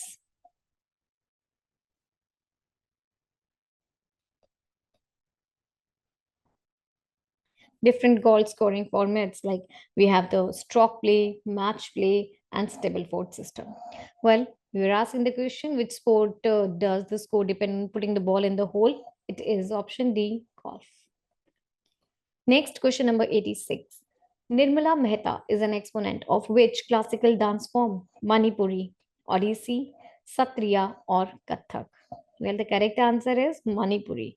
Manipuri is one of the six major classical dances in India.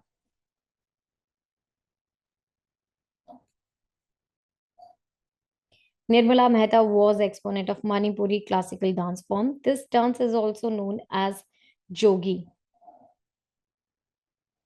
Jogai rather. The different Manipuri classical dance forms are Tal Rasak, Danda Rasak. Let's write down Tal Rasak, Danda Rasak, Mandal Rasak. Some of the most famous performers of this dance are Guru Bipin Sinha, Nirmala Mehta. Let's write down Guru Bipin Sinha, and one is Nirmala Mehta. Then we have Savita Mehta. So option A is the correct answer to this question. Hope you're clear. Next is question number 87. Himachal is a range in the Himalayas. It is also known as northernmost range, inner Himalayas, lesser Himalayas, or outermost range. Well, the correct answer to the question is lesser Himalayas. The lower Himalayan range is also called inner Himalayas or the lesser Himalayas, or simply Himachal. The Pir Panjal is the largest range of the lesser Himalayas. So the Himachal range also parallels the lower Shivalik, that is the Churia range, to the south. Lesser Himalayas or the lower Himalayas with a height of 12,000 to 15,000 feet. So the correct answer to the question is option C. Next, question number 88. Javelin thrower Annu Rani, who registered a throw of 63.24 meters at Federation Cup Senior National Athletics Championship to set a new national record, represented the state of Uttar Pradesh, Himachal Pradesh, Arunachal Pradesh, or Madhya Pradesh. Well, Anurani is an Indian javelin thrower from Bahadurpur, Meerut, Uttar Pradesh. Bahadurpur, Meerut, UP, that is Uttar Pradesh. She was the first Indian to reach the finals of women's javelin throw event in World Athletics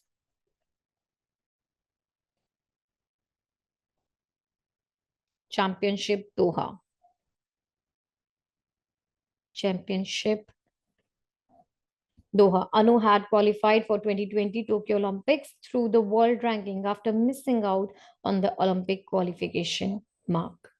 So, option A, Uttar Pradesh, is the correct answer to this question. Next is question number 89.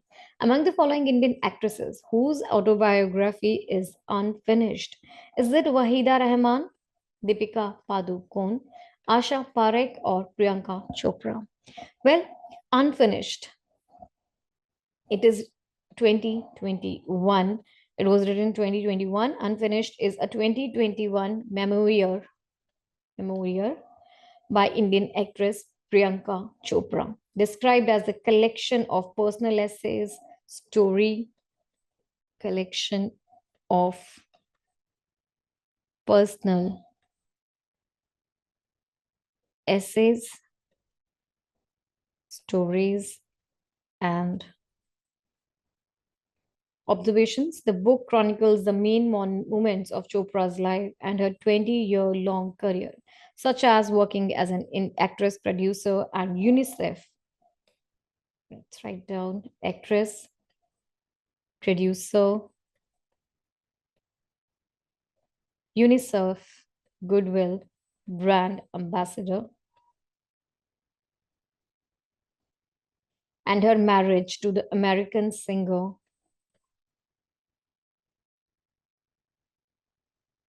Nick Jonas, also actor.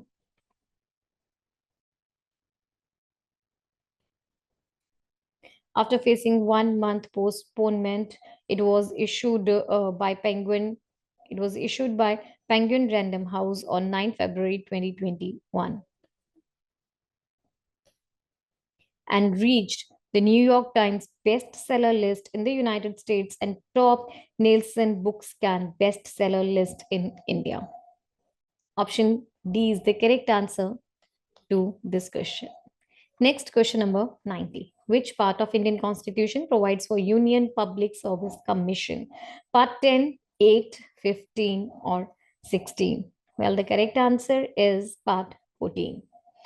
The provisions regarding the composition of UPSC appointment and moving of its limbs and powers and functions of UPSC are provided in part 14 of the Indian Constitution under Article 315 to Article 323. Constitutional status, Articles 315 to 323 of Part 14 of the Constitution, titled Services under the Union and the States, provide for Public Service Commission for the Union and for each state. So the correct answer is option C. Next is question number 91. Which statement is not correct regarding to the food chain? Let's read. First is, every component of food chain forms trophic level. That's absolutely correct. That's the second one. Interrelation between different food chains is known as food web. Correct. All the chains formed by nutritional relations are used to understand energy flow. Correct. In food chain, energy levels increase from low trophic level to higher trophic level. So this is the statement which is incorrect. A food chain describes, if I would talk about the food chain, it describes how energy and nutrients move through the ecosystem. At the basic level, there are plants that produce energy. Then it moves up to the higher level organisms like herbivores. After that, when carnivores eat herbivores, they eat up these herbivores, energy is transferred from like one to another. From herbivores, energy is transferred to the carnivores. There are two types of food chains, namely grazing food chain and detritus food chain. Food chains are important because they show the intricate relationship in the ecosystem. So this is incorrect. In food chain, energy level increases from lower trophic level to higher trophic level. This is incorrect one. Option D is the correct answer to the question. Hope you are clear. Next is question number 92. In the electronic configuration of an atom, what does N signify in the formula 2n square? Is it the number of electrons, protons, the number of given shell from the nucleus, or the number of valence electrons present? Well, this represents the number of given shell from the nucleus. 2n square is the maximum, it denotes the maximum number of electrons that a shell can accommodate. Maximum number of electrons that a shell can accommodate. The elements have different shells in which electrons are present and revolve around the nucleus. 2n square rule is used in configuration where K, L, M, N shells are present. After taking like n is equal to 1, we get only K shell. We get that in K shell, sorry, when we put n is equal to 1, we have like there are only two, like two electrons present in the K shell. Right. Similarly, if I'm putting n is equal to 2, so it will be 2 into 2 square, which is equal to 8. So next one will be 8, right? So 8 electrons will be present in the L shell. So it moves on correspondingly. All right. Just say like over here, if you are having the nucleus, and the next one will be K shell. Then you have the L shell. Okay, this is not the perfect one. Let's make it again. Then is the M and so on. Again, you have the N shell, right? So for the K shell, you have 2 electrons. For L, you have 8. M, you have 8 electrons. And the next one, N, over here, again, you are having the 8 electrons. Correct. Hope you're clear with this. So option C is the correct answer to this question. Next is question number 93. Who among the following started the Kuchipudi Art Academy at Madras in 1963? Is it option A, Vedantam Satyanarayan Sarma, B, Dr. Vempati Chinna Satyam, D, Narayan Simhachari, D, Pasumarthi Venkata Ramana? Well, the correct answer to the question is option B, Dr. Vempati Chinna Satyam. At the age of 18 years, Chinna Satyam left his village and reportedly went by foot to Madras. He established Kuchipudi Art Academy in Chennai in 1963. At Kuchipudi Art Academy, he composed and choreographed more than 180 solo items and 15 dance dramas. So option B is the correct answer to this question. If we talk about option A, Vedantam Satyanarayana Sharma, he is popularly known as Satyam, was an Indian classical dancer and choreographer. Examined by as many one of the main exponents of the classical dance form of Kuchipudi. Next, if I'm talking about C. Narayan Simhachari, they are well-known and highly respected performer, teacher, choreographers of Bharatnatyam and Kuchipudi styles.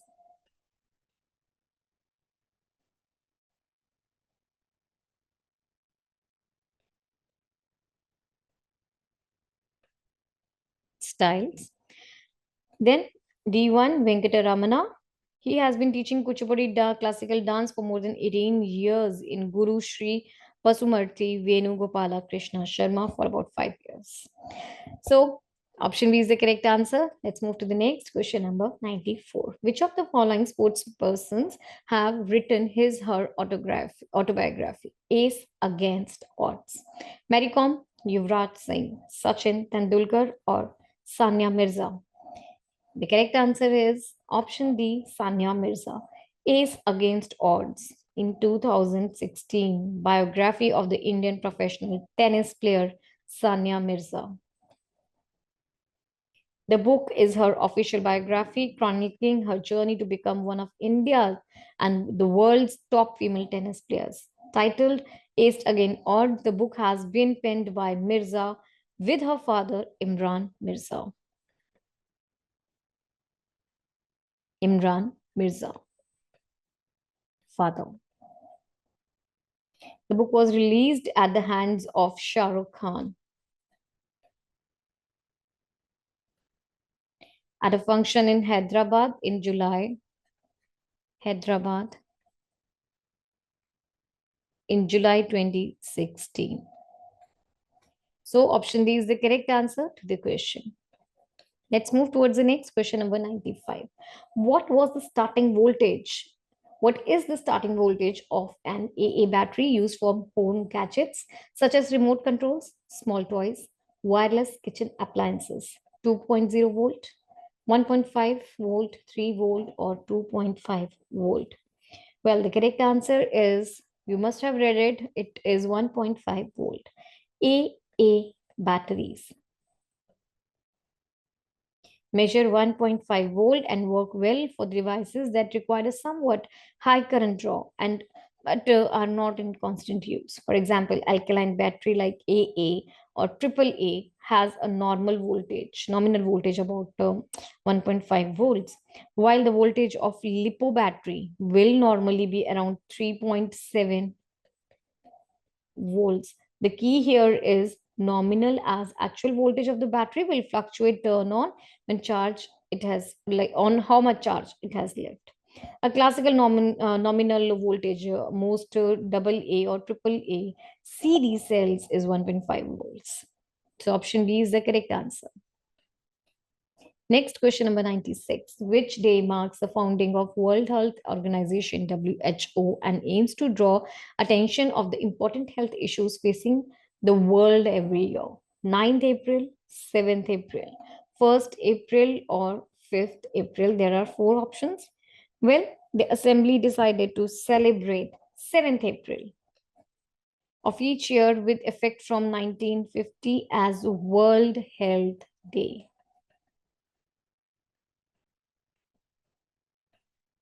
World Health Day is held to mark WHO's funding and is seen as an opportunity by organization to draw worldwide attention to a subject of major importance to global health every year.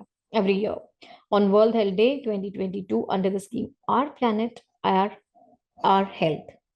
It is an enterprise taken by the World Health Organization to raise awareness about the overall health and well-being of people across the world.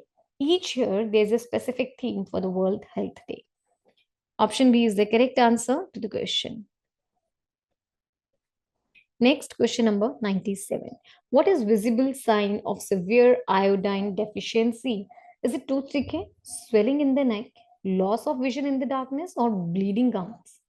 Well, symptoms of iodine deficiency and related thyroid disorders can include swelling of thyroid glands in the neck, a visible lump or goiter in the neck. Its treatment, it's usually treated by eating more foods containing iodine, iodized salt, taking iodine supplements. Precautions are like you can use small amounts of iodized salts and eat packaged bread to increase the amount of iodine in your diet. So the answer is option B for the question. Next is question number 98. The first recipient of National Award for Best Music Direction was Dash, who was honored for his composition in the Tamil film Kandan Karunai. Just a minute. Yeah, it's Kandan Karunai. So is it K.V. Mahadevan, Vidya Sagar, Deva, or Karthik Raja? Well, the correct answer to the question is option A, K.V. Mahadevan. The first recipient of the award was K.V. Mahadevan, who was honored for his composition in the Tamil film Kandan Karunai 1967. Mahadevan. So Krishna Coil Venkat Chandalam Mahadevan, that is KV Mahadevan, who lived from 14 March 1918, 14 March 1918 to 21 June 2001, was Indian composer, songwriter, singer, songwriter, music producer,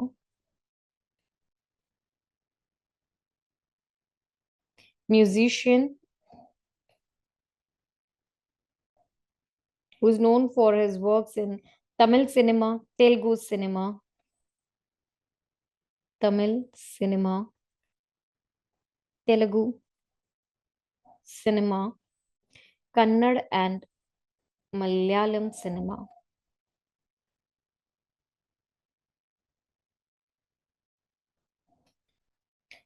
His music assistant, known as Fulandi in Telugu film industry, was with him like a life partner throughout his life, though scored few films on his own.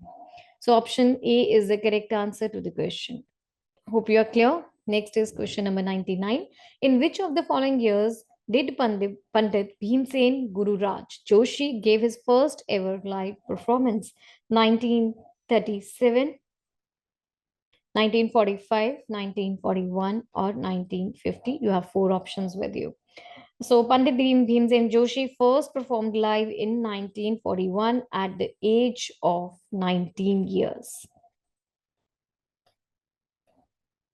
His debut album, containing a few devotional songs in Marathi and Hindi, were released by HMV the next year in 1942. Later, Joshi moved to Mumbai in 1943 and worked as a radio artist.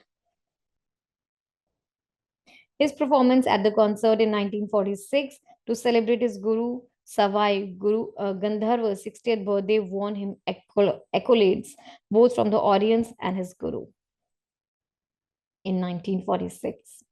So option C is the correct answer to the question. His first ever live performance was in 1941. Let's move to the last question of this paper, which is the GK question. So this will finish up the whole paper. Let's read the question. Padma Shri awardee Chittanai Ramachandra Hegde is known for his contribution to which of the following dance forms in India? Satriya, Kuchipudi, Yaksh Gana, or Kathakali? Well, the correct answer to the question is option C, Yakshagana. Chittanai Ramachandra Hegde is the first artist performing Yakshagana to receive his prestigious Padma Shri award. And he dedicated the award to Yakshagana. He lived from 1 Jan 1933 to 3 October 2017. Was a Yakshagana artist from Honavara, Uttara Kannada, Karnataka. He was the first artist to be awarded as Padma Shri with the Padma Shri award by the Government of India. Option C is the correct answer to the question. So with that, we have completed the whole paper, students. If you want to practice all these questions and many more entrance exam question papers, then please visit our website www.examsnet.com. Also, you can download our app. The link is given in the description box. So hope all the questions were clear to you. A very best of luck for your exams. Keep practicing, keep rising high. That's all. Good luck.